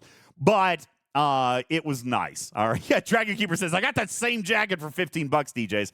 Maybe. But it was a nice place. All right. Yeah, Vic, it's just like Sears, JCPenney's, Montgomery Ward's. Who remembers Montgomery Ward's from the 90s? That kind of thing. No, I don't think it's an Appalachian thing, Tip, because I've never heard of it. I traveled to where the boys lived, which is a little bit more urban than where I live, but I had never heard of it either. It was in their mall. So that's right, Katya. So a $12 jacket marked up to $500, then discounted down to $119. You got it. All right. Welcome to retail. Yeah. All right. So anyway, that's where I was, and that's why we decided that we wanted to do a little something tonight, because I did want to be around for you guys. I actually am kind of glad we waited, Bubba Joe. We wouldn't have known about Gold Rush yesterday. I mean, you guys wouldn't have. So it was kind of nice. Anyway, Legacy Reel. All right, that's what I was doing yesterday. Sorry. Legacy Reel. Guys, I like this. Bubba Joe, you told me that you were meh on this. You said, I am probably not looking forward to this. I'm probably going to be disappointed. Like, I don't really care. And then I got a message from Bubba Joe today and said, all true statements. These are all true statements. And I got a message from Bubba Joe today, and he said, okay, this was not actually uncool. It's not uncool. How many of you guys out there sent, or I saw it in the chat, by the way. You didn't. A lot of people didn't send it to me. All right, but I saw a lot of you guys saying, okay, this was actually mildly impressive. All right, I've got a message up here right now and said, okay, that was actually way cooler than I expected. Okay, because like Scopely doesn't usually do real flashy things like this. Dang. First of all, let me just tell you. All right, I've been telling you for like a week. And I've known that this project was going on for a while. I didn't know when it was going to launch, but Beck had talked to me about this several weeks ago, and I was excited about it several weeks ago, Bubba, because I like those kinds of look back kind of things, like those Facebook friends things on whatever on Face page or however it is. But I like those Face things. page? Yeah, Face page. Oh no. Yeah, on that tactic or whatever it is. Anyway. She told me that she was working on this. Now, when we first started talking about it, I, like Bubba, was a little bit curious or maybe even skeptical of what they were going to be able to do. But then Beck started telling me about some of the stuff that they were mapping and some of the stuff that they were looking for. And I'm like, okay, cool. Like, that actually sounds kind of interesting. And let me just say, I don't know how much input she had on the video portion, Bubba Joe, but that video was awesome. That was not your typical run-of-the-mill, boring stock video footage. That was good. So let me just ask now that I've done my praising on it. This is why. Now I remember the tangent. I was telling you guys that I recharged for the weekend because I'm feeling good. I felt good about Gold Rush. Now I feel good about the Legacy Reel. I just feel good today. It's good to feel good, Bubba Joe. I want to know what the chat thinks about the Legacy Reel, because I thought this was cool. Bubba Joe, what's your feedback on the Legacy Reel? I was impressed. Yeah, it was cool. Ransusi says, I loved it. Sanzo says, yeah, pretty cool. Beans and Snot says, I dug it. Common says, really great. I loved it. Blue praising the video animation. Lumi giving it an 8 out of 10. Vic very affectionately saying it was not rubbish. All right, fair enough. I mean, it gets a -0 from me because I didn't get one. Well, you have to be active in the game, buddy. I logged in multiple times over the past 30 days. Oh, really? Hang on a second. Mm-hmm. Hang on. Are you sure? Really? It didn't give you one? Nope. All the requirement was that you had a Scopely ID, you've logged in within the last 7 days, and you were Ops 25 plus. That was the only requirement. It says logged in, I think, the past 30 days and a half. It was 7 days. Was it 7? Yeah, so maybe that's why you didn't get one. On the website, it says 30. Oh, does it? No. Okay. Mm-hmm. Sorry. It's actually 7. 7 days. Sorry. Wait, no, I actually logged in like a couple days ago because I checked how many badges I had during one of Loop's stream. I don't know. Cox says, where was the lifetime spend? Beck told us that wasn't coming. All right. Thank God.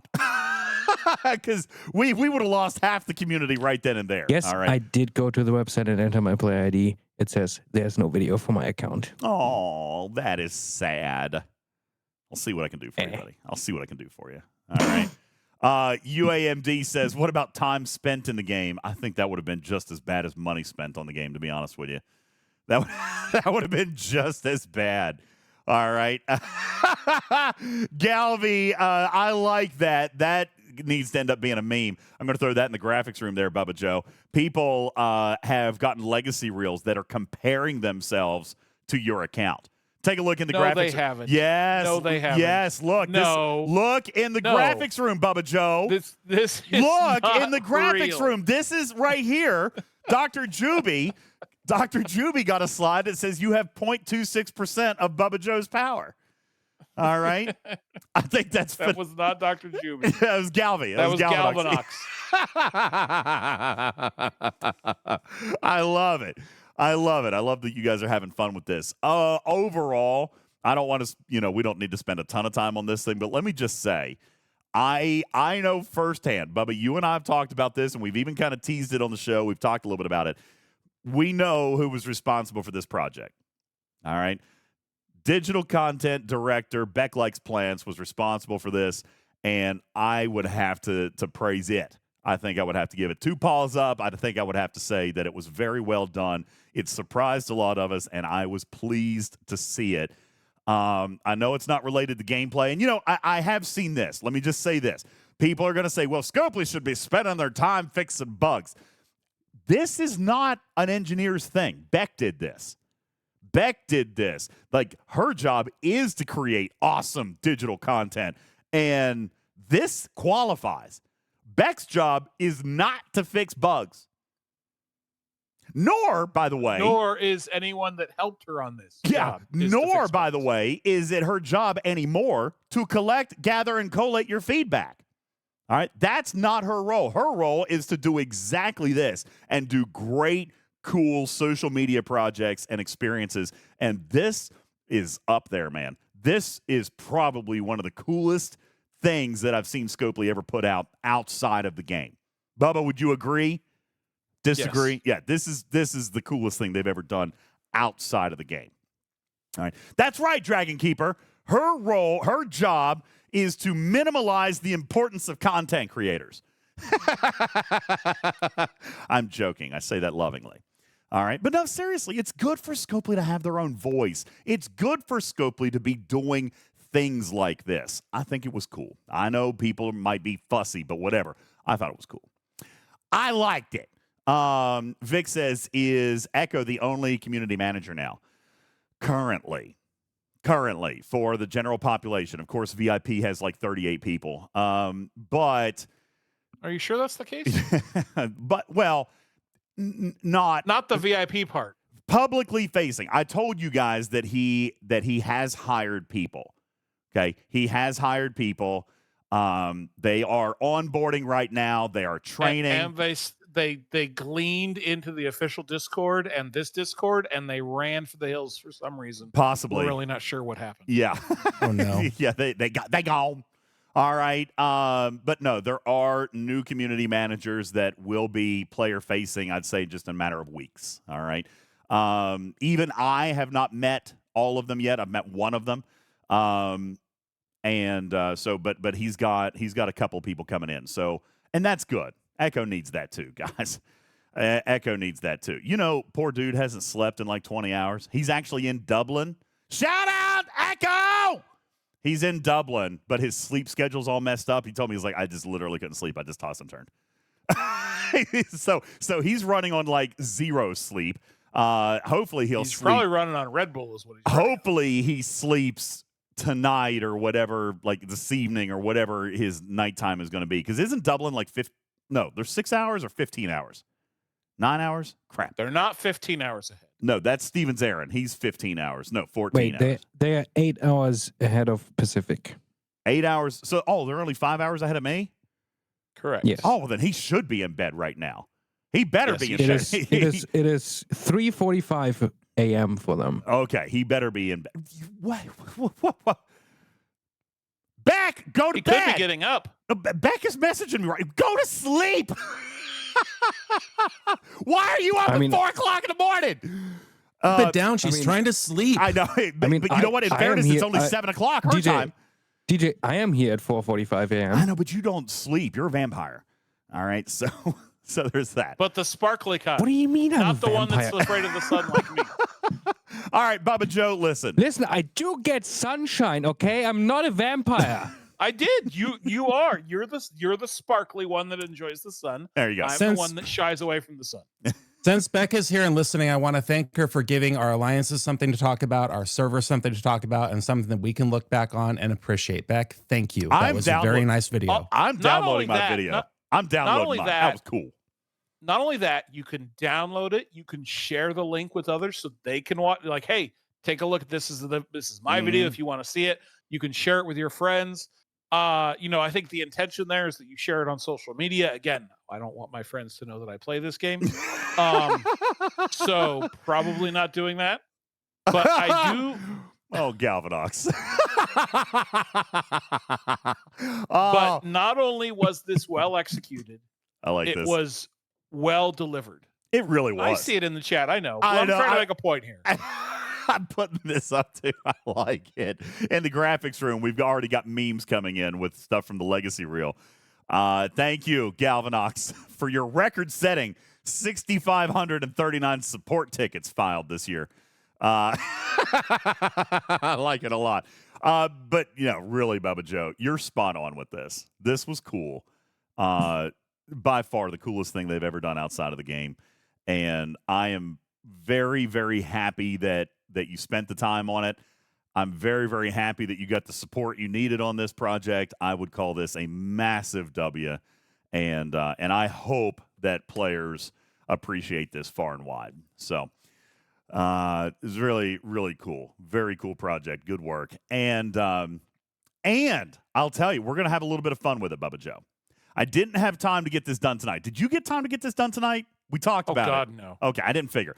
Guys, over the next 24 to 48 hours, we are actually going to create a Google submission, a Google form submission that will go through each of the statistics that were given. All right? And we're going to collate these results so you can kind of see where you fell amongst the masses.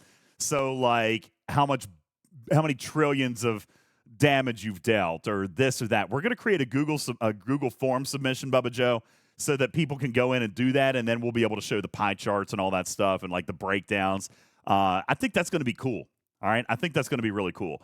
So I'm going to work on that probably within the next 24 to 48 hours, and I'm going to get that live for you guys so that you guys can watch your video, answer the prompts in the form, and then we'll see how everything lays out across our community, which I think will be very, very cute and fun. Amazing. I think it's cool.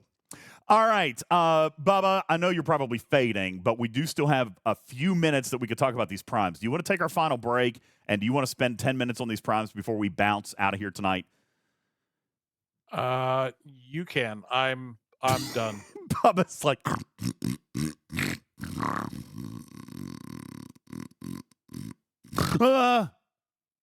I said I would join for about an hour, and I've exceeded that. You did good. And I'm done. Ladies and gentlemen, Bubba Joe lasted 1 hour longer than he said he was going to last. A round of applause for Bubba Joe. Well done, sir. Well done. I appreciate you. Thank you so much for being here. Love you, brother. Have a good night. Get some good sleep. Good night, everyone. See you, buddy. Good night. Yeah, Shorts, there were more primes. Now, here's why I should have done this earlier, because I didn't pay attention to any of the new primes. Okay? I mean, I know kind of what they do, and I'm not happy with two of them. I think two of them are, You know what? Let's talk about it on the other side of the break. I'm going to take a break. I'm going to come back. I'm going to lay out these 3 primes for you, of which I glanced at and said, meh, no thanks. Not interested. Why? I'll tell you on the other side of the break. My name is UltimatDJz. This is Talking Trek Live, Star Trek Fleet Command's official podcast. We'll be back after a word from these sponsors. Hang on. Today's show brought to you in part by the Musgrove Trial Firm in Georgia. Have you suffered personal injury in Georgia? You need a buddy. Give Buddy at the Musgrove Trial Firm a call, 678-226-1994. Visit them online at musgrovetrialfirm.com. You're looking for ways to enhance your gaming experience inside Star Trek Fleet Command? Well, Surtail has the answers for your health and wellness needs, especially while gaming. Gummies to sharpen the mind when you can't come up with 14 words where 3 would do. Surtail is an independent distributor of all aerial products that you would need to improve your gaming experience. Surtail also distributes bath salts, CBD creams and oils, weight loss products, protein shakes, workout aids, Delta 8 gummies, and so much more. Message Surtail on Discord or go to crazybunch.org. This program is made possible in part by a grant from Mountain Dude, the soft drink for slackers. Welcome back to the fall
Trader, what are you doing? You know, Trader has been Trying not to fall asleep too. Wiki.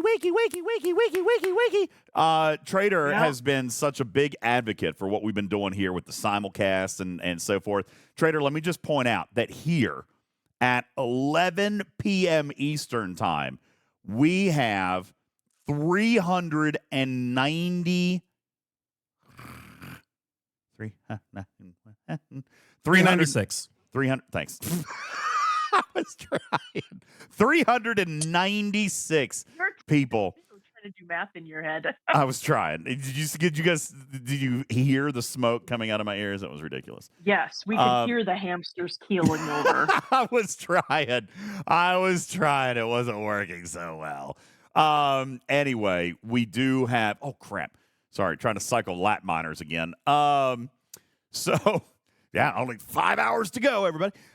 Anyway, what was I trying to say? Crap. I don't remember. The simulcast is a great thing. And you're very Simulcast happy. is a great thing. Thank you. Yes, and I'm very happy. I'm very happy with it. I appreciate it. And yes, there will be a VOD up. All right, there will be a VOD because Griffin and Trader have willed it so. Okay. No. If only I could will other things to be so. Now, let me just tell you, Juby. Do I have a superpower? Juby says, "Are you happy to be wearing pants now?" I ain't wearing pants. No need to prove that. There's no pants on right now. Yes, please don't prove that.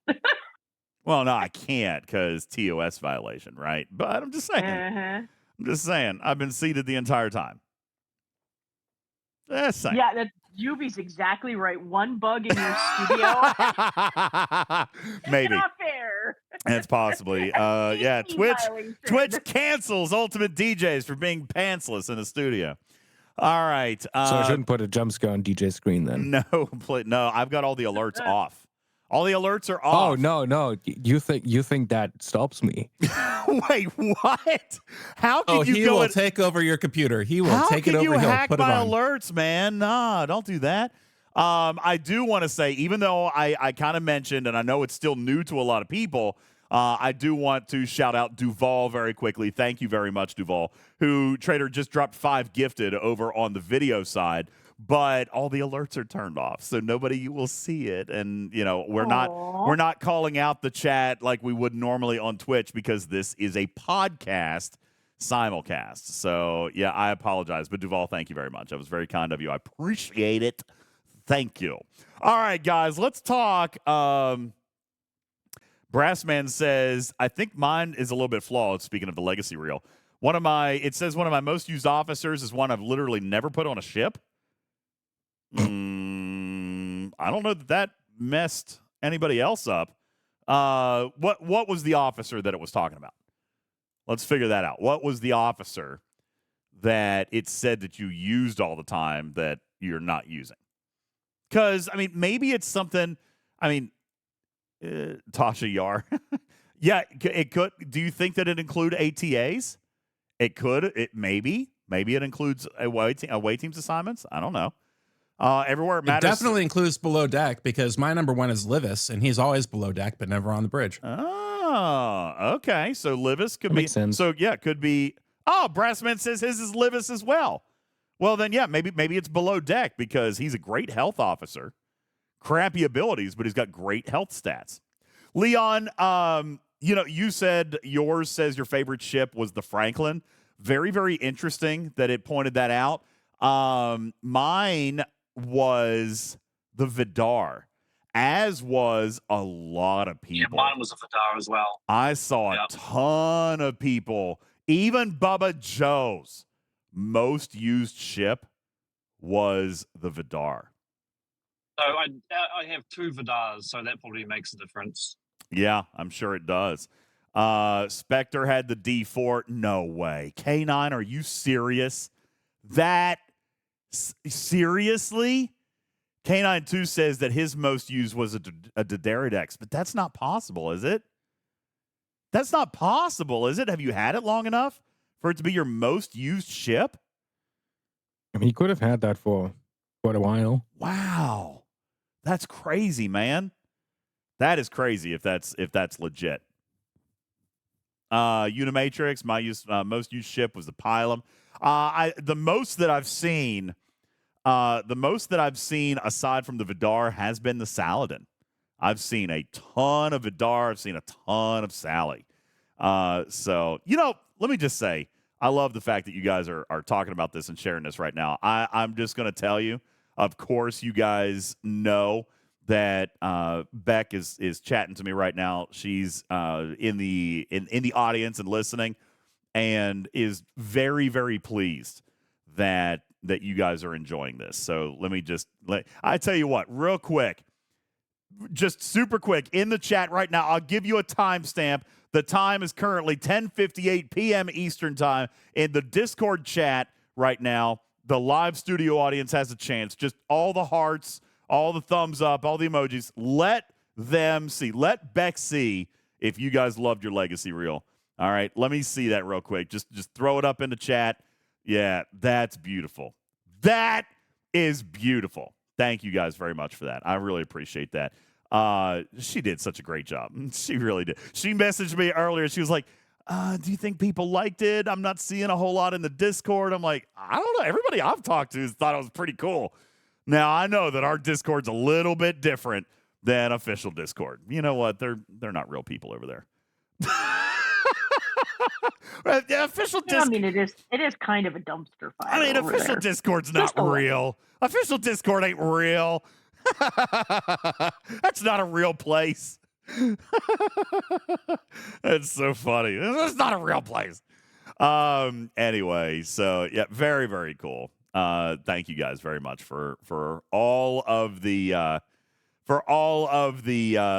hearts and good stuff here in the chat. I appreciate it. Thank you guys so very much. All right. Gimnor says, I didn't hear about the legacy reel until this podcast, but it was really great. Missing Cube says, can you do some legacies from the audience live? It doesn't work on the podcast because we can't see it. But next time we're on Twitch, I absolutely will do that. I think that would be fun to play back some of it. All right. I think it would be very cool. So we'll do that a little bit later. No way. IJ, that's hilarious. I'm putting you on blast in the graphics room right now. Ladies and gentlemen, Irish Jack, like Bubba Joe, is an expert miner. All right. I want everybody to see this right here. I need you go into the graphic. If you're listening in podcast right now, listen, we expected it from Bubba Joe. But IJ. Jeez. In his defense, DJ, I keep telling him to scrap all of his ships, and he might have actually taken me up on this. Oh, it's so good. I love it. That's fantastic. Ghost Rider, most used ship is the Stella. Dang, the Stella. I can see that being a thing, especially if you used a bunch of Stellas, right? Because it probably counted multiple. Like if you used 4 Stellas at a time, that probably counts like 4x the seconds or minutes or however it works, anything like that. But anyway, very, very cool. Galvanox is having a good time with these memes, Trader. Take a look at the graphics room. If you guys are listening in podcast, go back to the graphics room. You're going to find some really, really good ones that obviously are fake. All right, but these are really funny. You were 0 node in territory for 574 hours. He's getting better with the fonts and the colors, so I appreciate that. I know. You're doing a great job, man. You're doing a great job with that. In reality, so many people's playstyles are actually being exposed here, for what they truly are, which I think is great. Yes, it's cool. As a matter of fact, I read this here just a second ago. Let me see if I can go back and find this real quick. Here, Equin Sochoa writes, every video my alliance shares puts a huge smile on my face. That, I think, can't be any more of the point than what it is right there. All right, that is cool. Thank you. Thank you. I'm so sorry. I can't read your name. I don't have any idea what that is. Equinochoa. I'm going to call you 007, okay? That's where I'm calling you. There you go. So I like it very much. IJ says he's quitting the game now. Hey, listen, you don't need to quit the game. Just go kill more ships. I want to see what. All right, listen, guys. Do you want to see Wardod's legacy reel? Absolutely. Wardod. I will play Wardod's legacy reel on Twitch next time we come on, either tomorrow night or maybe Thursday. I don't know, Trader. But yes, I am going to show Wardod's legacy reel, whether he likes it or not. Yeah, we're going to talk about that. I guarantee his has got to be base raider, but I don't know. He kills a lot of people too. Could be PvP, could be base raider. I don't know. It's going to be one of those two. One thing I want to say, DJ, before you wrap this up, to put my button on this, is that, in my opinion, Beck being in charge of this project and the way that it's launched and the conversations we're having now, I feel as though Beck has made more of a positive contribution to our community and the morale of the players as a whole than anything that I've really seen in-game in the last several months. That's how huge a project like this can be for our community. I'm just so thankful for it. You know, there's a lot of people talking about this right now. Look at just the memes, right? The fun that the community is having when morale might have been a little bit lower. Retrieving says, this is the funnest thing that Star Trek has done in several years.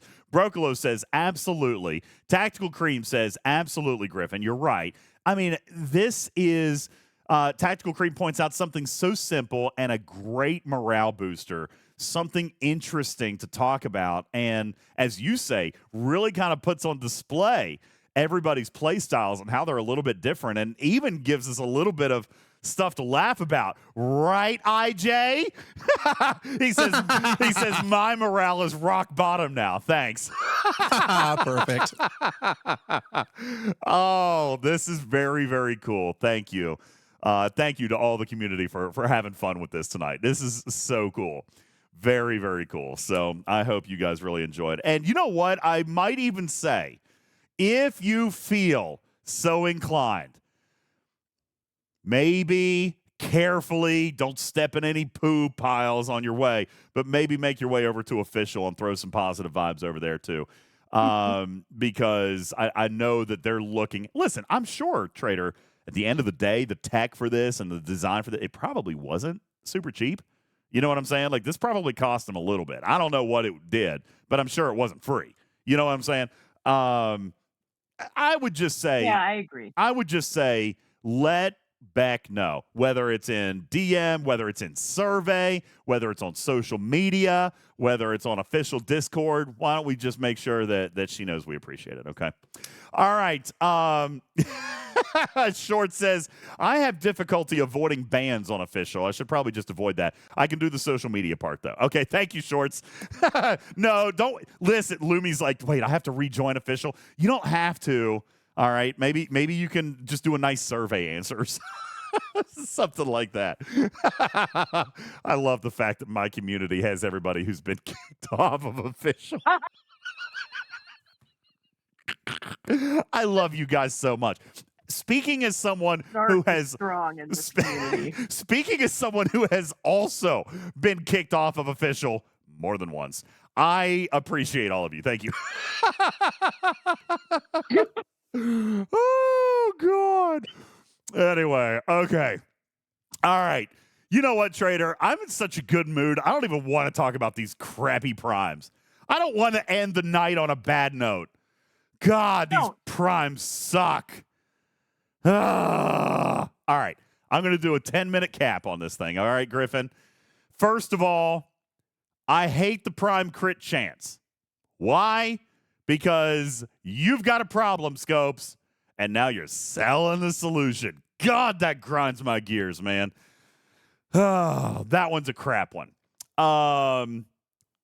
The base cracking one. Wait, DJs, is it crap because it's mathematically not helpful, or just on principle it's crap? First of all, actually, mathematically, it pretty much wipes out Honor Guard Wharf. No one is going to get 100% crits, but they got to buy into both levels. All right, so I mean, you're selling the fix, but it's still a $200 prime, right? So, and you're selling it. Like, how about you just rebalance the game so your game freaking functions? Oh, God, that one makes me mad. That one makes me the most mad, okay? That one makes me the most mad because that's just... Anyway. Second, the next crappiest prime is the base raid prime, okay? Which, by the way, literally is a front door key for anybody to get into anybody's base at any given time. That's what that is. Okay?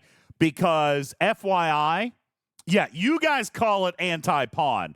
I call it the open. Here, my door's wide open. Please come on in. That's what I call it. The welcome in to steal my cookies prime. All right? The open sesame prime. Thank you very much. There, Spectre. Hammer says, I call it the BS prime. Yeah, I can't call it that. There's already like 15 other primes labeled the BS prime. Okay? This is a prime, in my opinion, that is terrible. Okay? Because it invalidates so much with no counter. All right? Now, let me be really clear. Because I told Echo and I told Game Design that there was a version of this that I could get behind. But it's not this version. Okay? This version is too powerful. Because, Ripper, the day that the research launched out, I asked you a question. I'm going to ask it to you again here live. Can you confirm for me that the delaying shots functionality is coded in the exact same way ROM is, a.k.a. it's adding a +1 to the charge? True or false? Yes, that is correct. So it's adding +1 to charge at the first level of the prime, +2 to charge at the second level of the prime, and then if you happen to be running ROM, +3 to charge. Which means that as a defending player, you will not throw Fascinatingly, your... though, there's one peculiar thing. Yes. They added a thing that removes the buff after 2 rounds, which I don't know why they would do that, because charge time is only happening once in combat, so that's an interesting thing. Maybe that was an idea to not make it stack, but I don't think that's how that works. No. Because I think charge time executes on combat start and then is fixed. Yes. If I recall correctly. Well, so that yeah, doesn't because do anything. It's just an interesting thing that I observed. Yeah, that particular parameter does nothing, because after the original charge, the next parameter is called recharge. All right? Yeah. And the recharge is how many rounds in between shots. If your recharge is 1, then it fires the next round. All right? So if your recharge is 2, then it fires every other round, et cetera, et cetera. So if you have ROM and you go up against somebody and you've got both levels of this prime and ROM, it will be round 4 before they begin throwing shots back at you. On the other hand, if they are running a crass, then it nullifies ROM and you still go 2 rounds. It will still be round 3 before you get a shot off. What ramifications does this have for, say, the bold defense or the ocean defense? Well, depends on how many weapons your attacker has. Let's say they come at you with a typical G4 ship, and it might have 3 weapons that fire in the first round and 2 weapons that fire in the second round. What does that do? It will immediately take out all 5. Actually, let's see. 1, 2, 3. Yeah, it'll take out, if you got 3 weapons in round 1, 2 weapons in round 2. So it'll take out all 5 ships before they ever have a chance to proc or do anything. With one exception, by the way. Now, you guys are saying it's now the old defense, it's the no defense. Well, let's talk about what pieces matter. Okay? Will Harrison work anymore?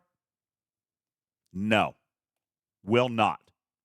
As a matter of fact, I think that there's some argument to be made for possibly now stacking Picard and Beverly with Yuki. Because, by the way, Yuki will still work. Okay? Yuki will still work. So now, if I'm wanting to strip a bunch of that hull, I I feel like, or strip a bunch of that shield, I feel like I need to amplify Yuki as much as possible. All right. You're referring to Yuki's captain's maneuver? Oh, crap. Yeah, so you can't use Pike more with that. Yeah, the strip. So that's a no-go with PM or Picard Bev. Yeah, with Picard Bev. Yeah, you can't do that. But you still need it. All right, you still need it. She still can't be, as a matter of fact, depending on how many docks you have, it probably needs to be on one of the last ships to die. All right, it needs to be on your sixth powerful ship or whatever, starting from lowest to highest, because you need it to last as long as possible. It needs to probably go on the very last ship that would die in combat. Which would be the highest powered ship. If not necessarily, it's the highest powered ship. You also have to take into account the triangle. Okay. Now, if you're running all explorers like you would in the bold defense, then yes, it would be the highest power explorer. But if you're running ocean defense and it's all battleships, then it'd be the highest battleship. If you're running mix, then there's no way to predict it. All right, if you're running explorers and battleships in your defense, it depends on what hits you. Now, Gidmore says you can control that a little bit. Put Yuki on a minor. Yuki's not good enough without the baby jelly, though. All right, so now you could say she goes on a surveyor, and I guess depends on how much longer she could survive there. All right, it does, but this is why I like the bold defense better. Because the jelly is an explorer. And I like going with the explorers. All right. So Missing Cube says, how about you just don't and put up a shield? I get it. Because you're right. This prime is a come in and steal my cookies prime. All right. And I tried to tell this to Scopely. That this prime, that's why they added the editor's note on that patch note that they talked about using it with Pawn. That was the argument for why it had to be this powerful, is that they were trying to overpower Pawn. I'm like, oh yeah, you did it. You did it. You literally added a wrecking ball to anybody who's coming to punch base. Can you define Pawn for those who don't know what that is? Pawn is also a delay. So if you've got Pawn in base defense, he is delaying. He's got a chance. He's not guaranteed. He's got a chance to delay weapons fire on the attacker. All right. Which has proven to be challenging, right? Listen, we have seen this. I understand why they were trying to do what they did. I just think they missed the goal. Okay, we've seen this before. How many of you guys go into incursions and you're like, oh, that guy's running bold, I'm not even going to try? You've heard me say it. Oh, that guy's running Pawn. That guy's running Ocean's defense. I'm not even going to try. All right, they're trying to counter that, but I think they went too far. And that's what I told them. Even before this launched, I said, it's too much. It's OP. It's too much. Personally, this is only personal, I think it would have been more acceptable if he was not compatible with ROM.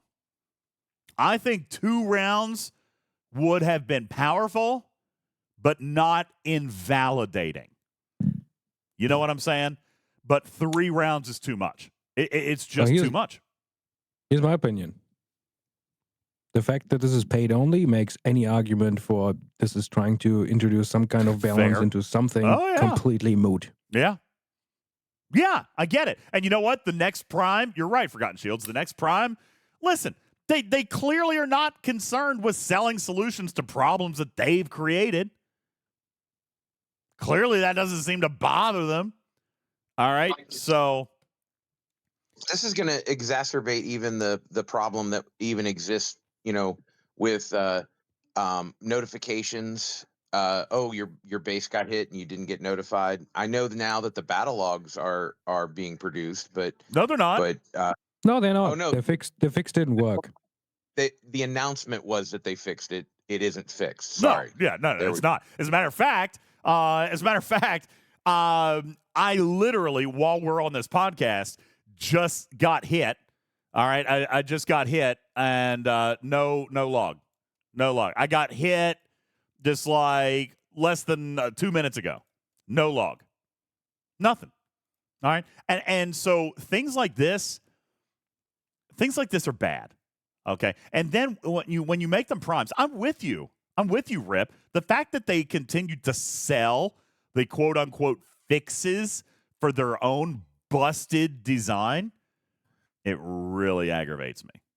Really aggravates me. Like I don't mind, having some kind of incentive to sell something to give you like some kind of advantage in some way, like a little bit, right? Mm-hmm. But when you completely, like, if you fundamentally have a design that is clearly not balanced and has fundamental issues, yep, the first thing you should do is introduce some kind of balance into that, and then you can try to figure out how can we sell something that provides an advantage. Arguably should have some kind of time-gated free-to-play path. It's in some way. Yep. To give you like some kind of edge in that scenario. Obviously, it shouldn't be this is a guaranteed overpowered thing. I think selling those kinds of things is not good. Agreed.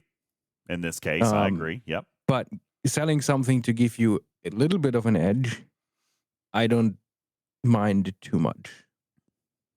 I agree. But you're right. There has to be a baseline free-to-play balancing structure that is not just for people who spend $200. Yeah. All right. Now, let's talk about the third prime.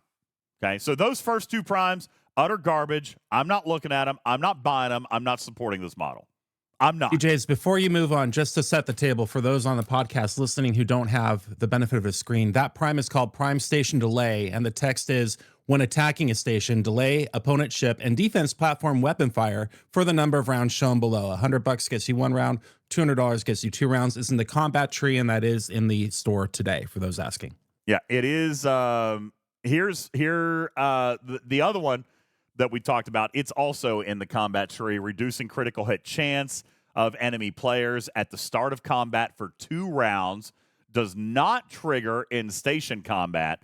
So this is PvP only. This is them attempting to rein in the effect of Freeman and Lorca and Honor Guard Worf by selling a prime. And then let's see, what column was the other one in, Griffin? Here it is, Prime Station Delay. So it's a little bit later. Yeah. And it is 2 rounds, and I fundamentally have a massive problem. Massive Both of problem those with this. to be honest, like from a game balance perspective, those two being paid primes is a massive yikes. Yes, agreed. Because now, what kind of balance can you introduce to the game? Seriously, what kind of balance can you now introduce to the game now that you've got such wide degrees of counter effects? There's nothing that you can do to balance the game at a core level because now you've introduced these ridiculous primes. I honestly, at this point, I'm struggling to come up with any kind of idea to introduce a balance for just a baseline balance that is not broken by things that could or have been purchased.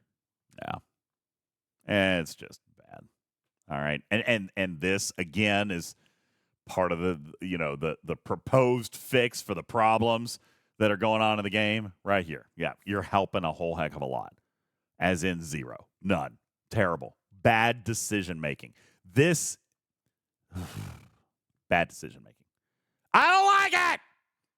Though, number one, it's not like people don't buy primes. And number two, it is a solution available to those who want to compete at a higher level than a free-to-play level. So is that good? And is that fair? And is that the right answer? No. But for those who do see this game from I'm investing in playtime and I want to be the best, at least that is available to those who are willing to open their wallet. So there are more than one perspective to consider here, and there will be people who will buy it and double tear it for sure. Oh, I know. You know? I know that they Well, will. I'm looking at a game. I want the games that I play to be fundamentally balanced. I agree. Until I spend $200 on freaking Farmville for the faster freaking hoe that I couldn't do for free. You know, it's just the same thing over again. You can't it's been this say way hoe. for 20 years. I'm kidding. Obviously, we're talking about a garden hoe. I got it. You know, spending to advance faster is fine. I like that's an entirely different point, right? You pay to advance faster. That's fine. Pay that doesn't to fundamentally skip the break grind. balance. Yes. Right? This But is not skipping any if you kind sell of grind. things to like fundamentally break balance and sell things that make it practically impossible to introduce balance later on for just on a baseline level, that's a big issue. It's bad game design from the perspective of how good it could be, but it may also be a good game design from the perspective of this is a very expensive franchise from a very expensive studio, and they need to rake that money in to keep these licenses coming and for us to continue to enjoy the game. All I'm saying is I see both sides. I'm struggling with that. Listen, I'm fine with them making money. I've said that before. As a matter of fact, this is what I was saying earlier about Gold Rush. I am honestly, I'm not going to do it just to prove a point, but listen, there is no reason for me to feel bad about buying the Ferengi Whip this month. I've talked about how good it is. I've talked about, how effective it is at mining CLAD, and then the refinery is bonkers, and now this event.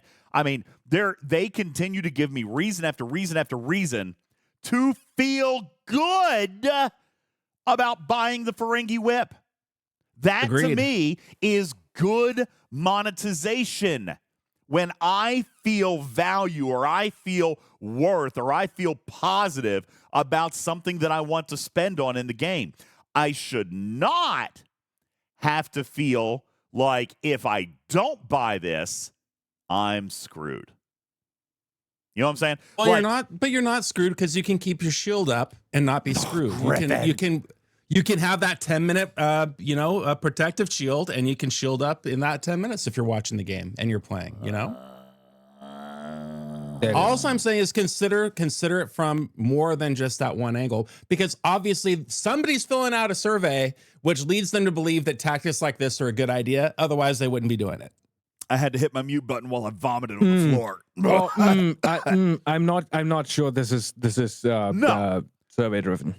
No, this is reactionary to, well, I don't want to say reactionary, but listen, they launch monetization events when they need to hit a goal. Okay? I think that we've seen, listen, these primes, they probably weren't designed this week. They probably weren't designed this month either. They probably were designed maybe a month and a half ago. Maybe the first time we told them about the problems with Freeman, they started cooking this one up, and they were like, okay, when we drop it, it'll be because we need it. Maybe. I'm not saying that that's the case. I don't think any of these primes took a long time to design. Because they feel very much designed in a vacuum without consideration of any game balance whatsoever. That's right. They feel I completely agree. Completely knee-jerk with zero consideration for the ramifications of these. I'm not saying that's what happened. That is what it feels like. And if that's what it feels like, that's what it feels like to the larger player base. And that's a bad thing because that causes bad sentiment. Bad sentiment is bad. It's in the name. Yeah. Yeah. Anyway, now I will talk about a prime that I personally am maybe slightly intrigued with, but I know a lot of VIPs are not.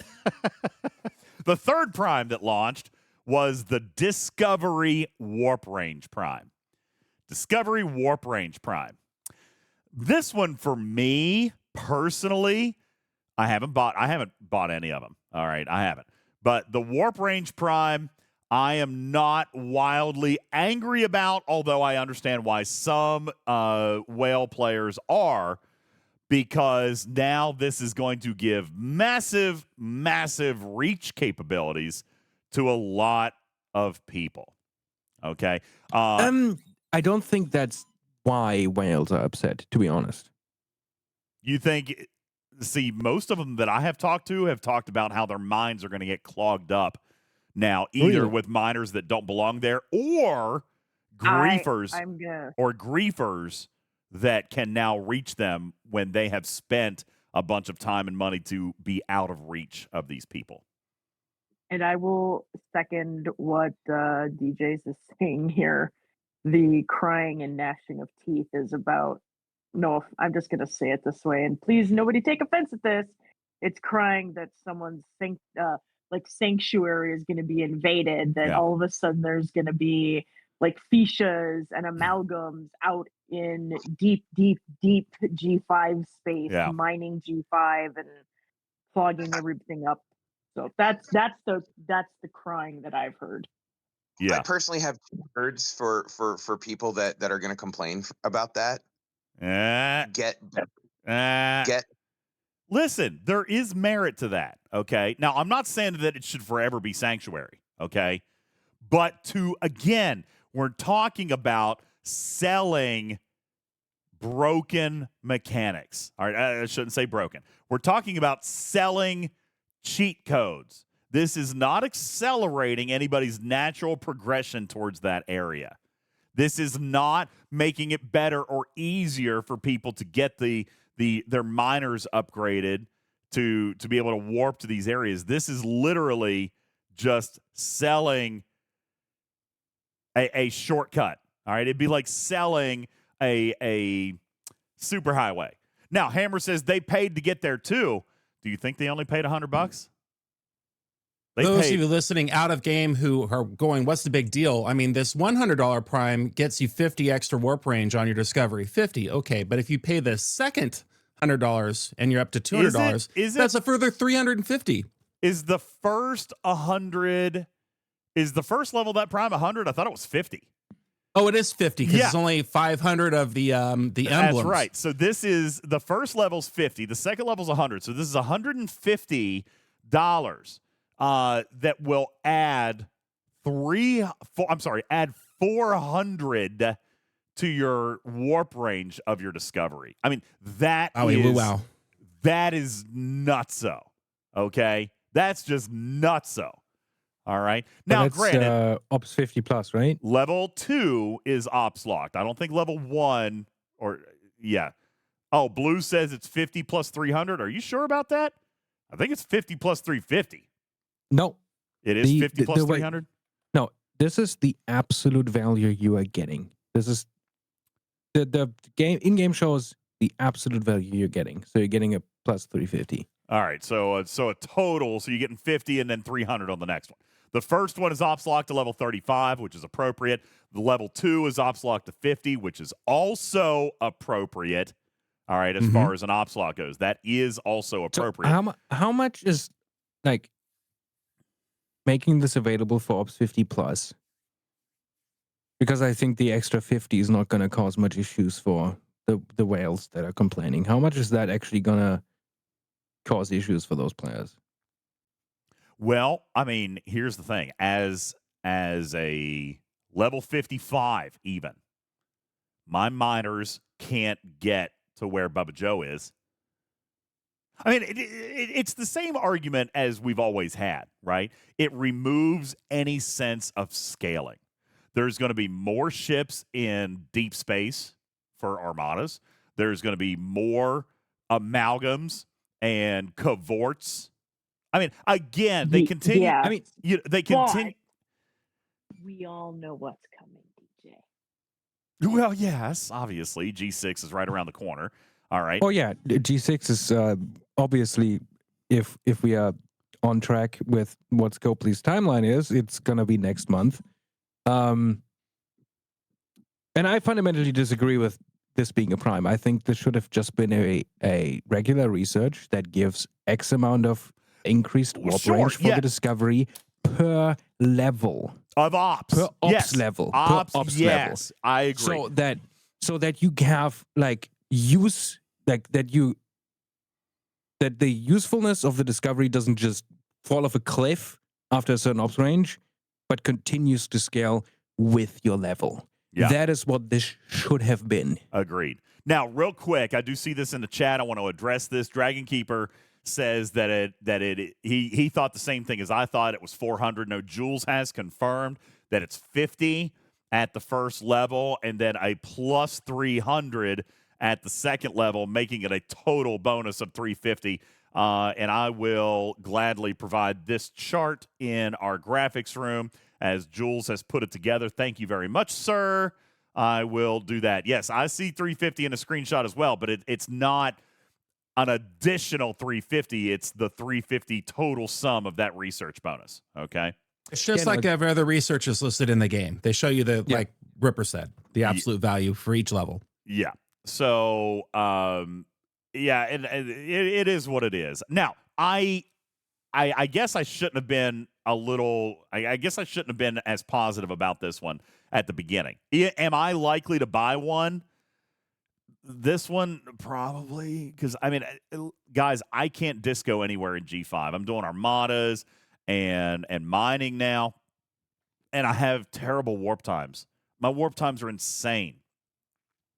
I agree with Ripper. This should have been a quality of life upgrade. I just don't understand, why do we have to sell things to make things like either annoying for quite a important percentage of players, even though that percentage is small, but it's in a very important one for them. Yeah. To make something or make it useful. Why not just like this? Why do we have to keep ships that just drop off usefulness at a certain ops range completely? It's just, oh, this is worthless now, basically. Why not introduce things so that they continue scaling and continue to be useful instead of selling that for money? Listen, I don't disagree. And should this be a prime? No. The fact that it is, are people going to buy it? Yes.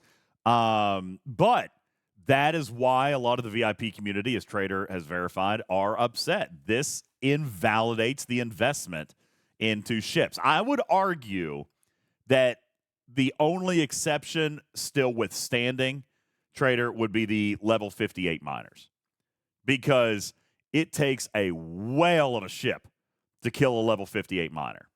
Okay? Yeah, you're going to need you are most likely going to need a G5 ship to kill those. Exactly. Somebody discoing up a pylum is not going to take out a level 58 miner.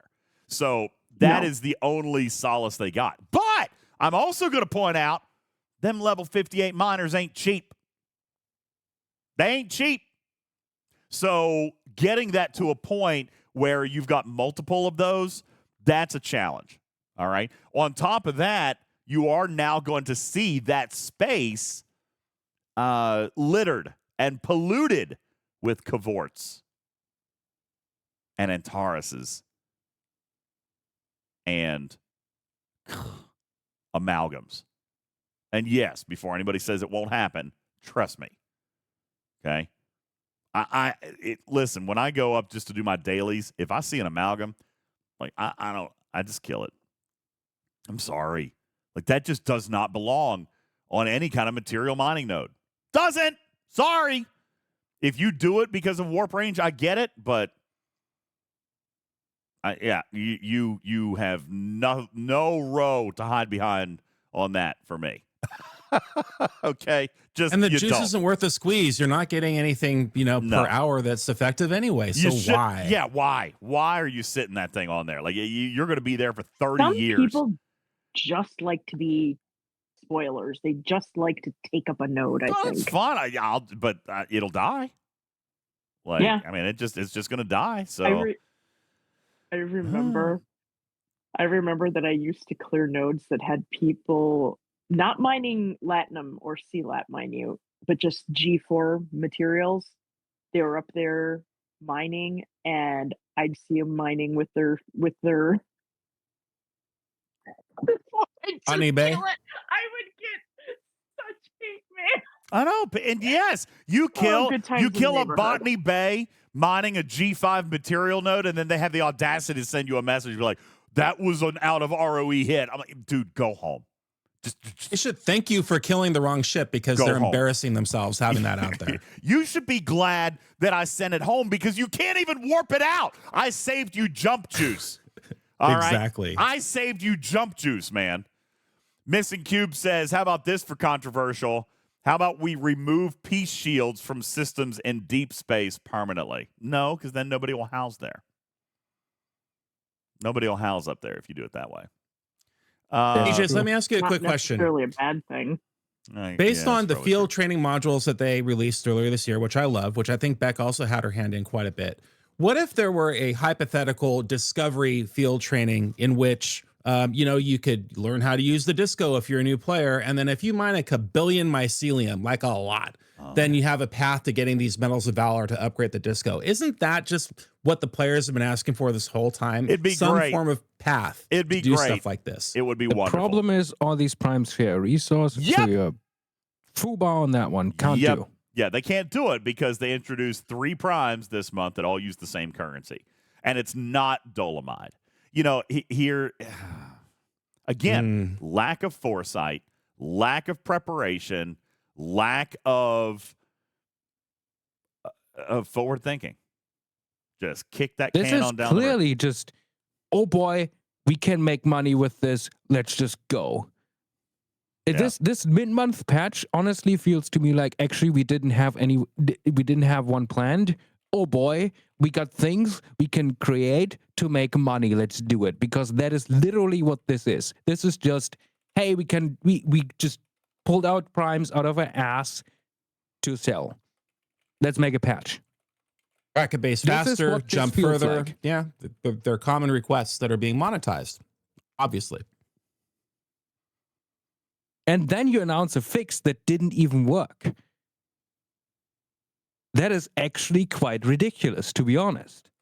And honestly, I would be very, very embarrassed. And that the station logs still do not work after such a long time is very, very concerning.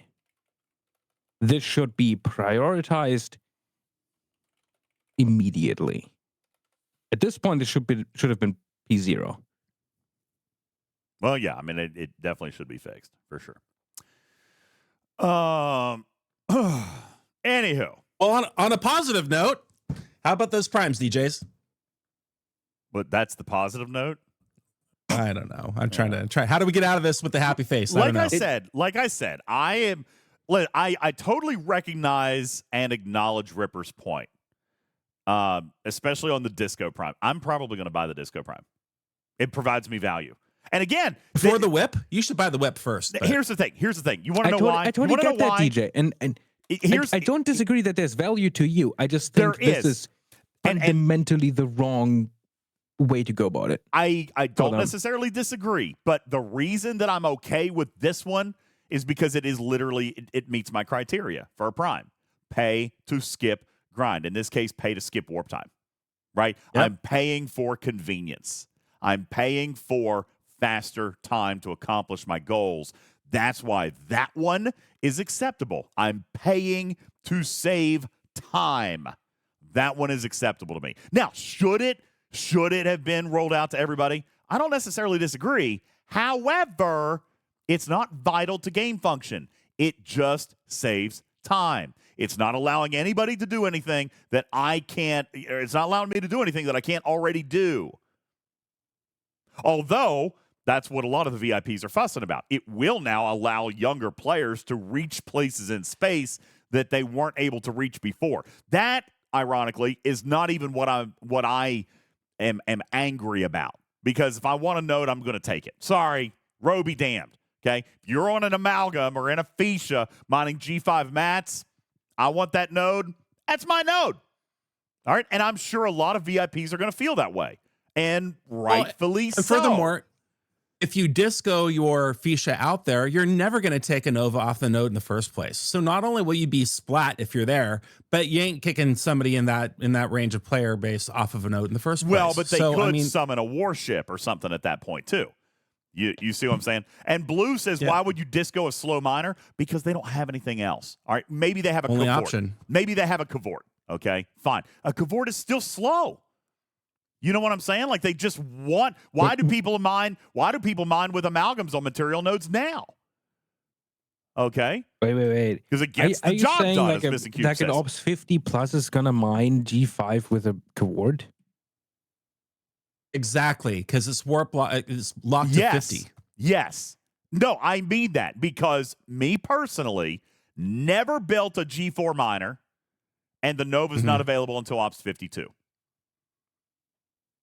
So if I was from Ops 50 to Ops 51 is easy, and Ops 52 is not too hard either. doesn't matter. If I was, listen, a lot of people hold at 50 and 51. All right. And Missing Cubes, good luck. He says, if you blow up my ship under cargo, then I'm going to blow up your ship under cargo. So that's the we point. Feel better about you won't it, be able like, to. Just to have like some kind of discussion, would we feel better if this was 51 plus instead of 50 plus? Like I said, I am not unhappy with that prime. I know that people are. Me personally, I am not unhappy with the Voyager Disco Prime. I get why you're not unhappy. The Disco Prime. I'm not unhappy with that one. So, no, I'm fine with it being Ops 50 because at least that's generationally where people should be. But I do know that people are upset about it. I'm just not one of them. So, I don't know. Fair enough, to each their own. I share my opinion why I think this is a very bad thing. Huh? But I shared my opinion why this is a very bad thing. With the other two primes, I don't disagree. This one, I am fine with them selling this one. Okay, honestly, because it's merely convenience. It's convenience. It serves no requirement that I can't otherwise obtain. It is not paywalled it doesn't paywall any objective or any activity that I have to do. That's it. Yeah. All right, and that's why I'm okay with it because it's convenience. It's time. The previous increase to Discovery Warp Range was free, by the way. Oh, listen, let's not pretend that a lot of their models haven't changed over the years. Okay, they're charging for a lot of stuff that they didn't used to charge for. Like, hey, where's our free ARC ship at the milestone 20 of the monthly ARC? Yeah, that hasn't happened in years. You know what I'm saying? So it's clear that their monetization goals have shifted a little bit, and not for the better, in my opinion. But is it goals? Maybe it's requirements. Do what? Maybe it's just like any other business does, and they want to grow month over month. The revenue has dropped, so we have to sell more of the things we used to give away for free. I don't necessarily disagree. All right, obviously that's what it is. If they were making $100 gazillion a month, they probably could be more generous with stuff. I have no doubt. I think even the metrics show that revenue in this game over the last 5 years, we're not at a record high point. If you look at any of those App Store metric things, we're not at a high point in this game. I get it. I get it. All right. But I still maintain there is such a thing as good monetization and bad. And Disco. And that's based around convenience and speeding things up. That's right. Disco, the whip, fine. I'm good with those. This critical chance thing and the base defense thing, terrible. Terrible. Well, as a player who has sat there and tried to crack a base 100 times in a row in a Centurion when I was playing younger, I would argue that, bam, that prime is convenient for me now, too, because I could do it in 10 rounds instead of 100. Fair enough. Yep, and invalidate the officers and the research and the crew combinations that bold and ocean defenses have come to offer players. In a manner of speaking, though, Dr. Juby, you're right. The primes do actually, quote unquote, return the burn. So there you go. People who wanted the burn, now you got it. All right. That's going to do it. I'm done for the night. Trader, look, we're going to finish before midnight. That's great. This is less than a 3-hour show. Is that right? Let me look at the timer. God bless. 2 hours and 39 minutes. Golly, man, that's great. We did it. We did Good it, job, everybody. DJs. We did it. Applause button. All right. Very quickly, does anybody have any questions? Super quick questions in the chats. Any of the chats? Yes, you got a dailies check. 12 minutes until your dailies reset. if you're in the live studio audience. 12 minutes until, no, I'm leaving retrieving. That's it. Bedtime. All right, I'm going to bedtime. Yes, going to bed. All right. It's almost 6 a.m. Bedtime is way over. No, it's no not, offense. not for me. You can pull all-nighters, but I am a very unpleasant human being. More unpleasant than normal if I don't get enough sleep. All right, Mend. I see it. I'll check. Oh, God. You should. It's gonna you're gonna be so incredibly happy, and I'm so excited because this is the most amazing thing that ever happened to this game, and I'm so excited. Oh wow. Oh, great. Uh-oh. Ooh, let me go check.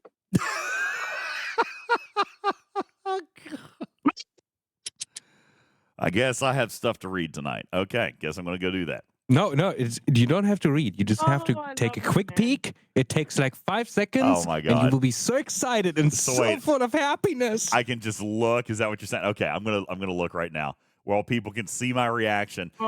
This will be the advantage that somebody on Twitch might have. I'm gonna look. And let's see. Okay. Don't see it yet.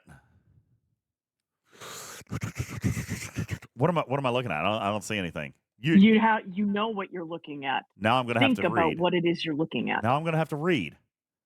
What?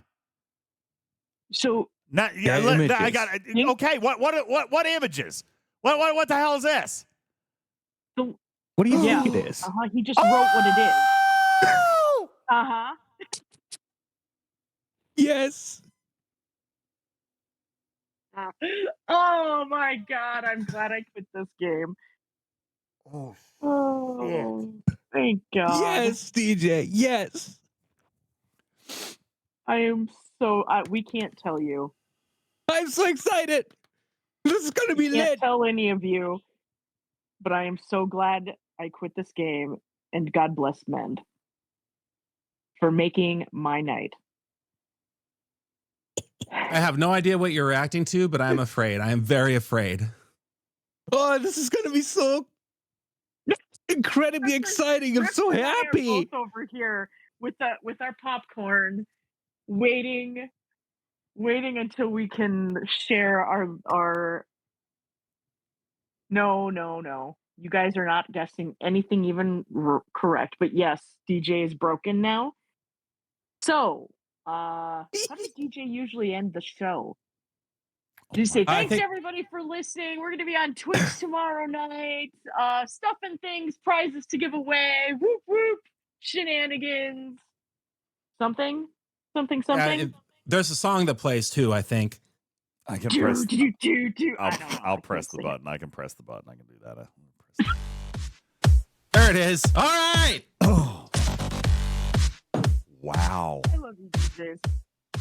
On behalf of UltimatDJz, whose jaw is on the floor, we'd like to thank everybody for tuning in to the Talking Trek podcast simulcast on Twitch. Please join us again tomorrow for another episode of Twitching Trek at 6 p.m. Pacific, 9 p.m. Eastern. For UltimatDJz, we are Griffin, Trader, and Ripper. Have a good night, everybody.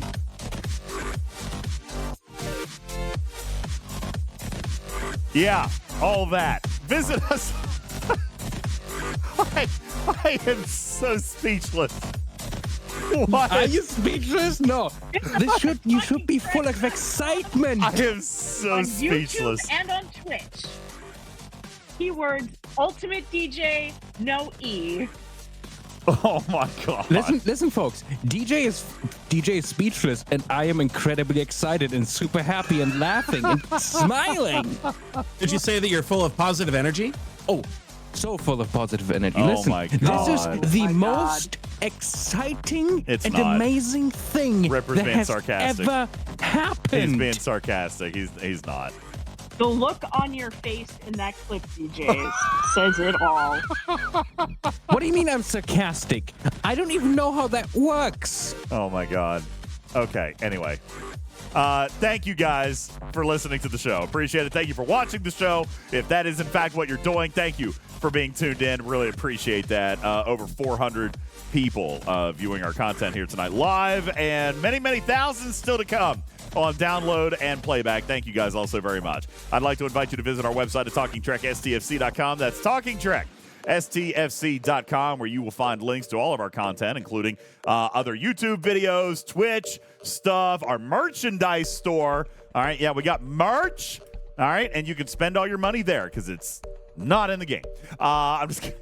I'm kidding. I'm not really. I would like to thank those people who have turned their name gold here on the podcast forum by donating at a level of $10 or more per month to have their name read. Even $5 would turn your name gold in our Discord, but at $10 or more per month, we read your names, and thank you so very, very much to the following players: Lord Neelix, Lady Castrator, Iron Chef, Virtual Army, D-Law, Mechrag, Hammerhead, Regis, J. Berg, Shady Pines, Big Shades, Lobot, Thunder, Degora, Cruzita, Ransusi, Hank, 8D Jigger, MC101, Late Nighter, Lightbulb, Chloe P, Loves Cat Guys, Zalvinar, Zenfried, Ensign, Morale, Kim, Stormbringer, Bayonetta, Grong, Thorn, Archangel, Smoke, Mohawk, Purr, Jetski, Papa Smurf, Jason, Captain Jack, Venium, Scorpionus, Archer, and Honey, Indominus, Casey Jones, DJ's Towels, BFF, Chronic Break, K92, Sir Tail, Warren, 8-Fox, Judge Crunch, G-Force, Mamingus, Captain Q, Garrett, Game Junior, Admiral, and Water, Cha-Cha Roar, Scarlet Hawk, Looser Kendall, Wardon Loves Mining Events, 7 of 9, Jack and Nevigo, Full Tilly, Blue Mandalorian, Noxus, Exhibitor, Fermax, Dr. Link, Clueless Ones, Consoto, Lexa, Bath, Welch, Fighting Texas, Aggie, Gutter, Mighty Krog, Unimatrix, DJ's Once, all the FTs, the Web, Battlebomb, King 101, Primal Fear, Medic 213, J-Babes, Dark Knight, Strato Blaster, Pixelate, Lost in, Buddy, Spectre, Yukon Nico, Diva Dorstro, Oster 90, McLovin, DJ Screams My Name, Dragon Pirate, Shoop, Shoop, Shoop, Shoop, Shoop, Top, Doop, Pop, Boop, Boop, Pop, Pop, Pop, Pop, Boop, Boop, Beep, Beep, Beep, Beep, Griffin, Mean Bean, Thomas, Everywhere It Matters, Mitt, Strangler, Matt, Scott, and Shannara. Thank you guys so very much for joining our Gold Patron Club and supporting Talking Tracker. Registered trademark and recorded in front of a live studio audience for distribution across podcast platforms everywhere. My name is UltimatDJz, bidding you adieu. Farewell for now, everybody. Saying meow for now. Love you, made it. Catch ya on the next one. Good night, everybody. Pieces. Meow. Bye.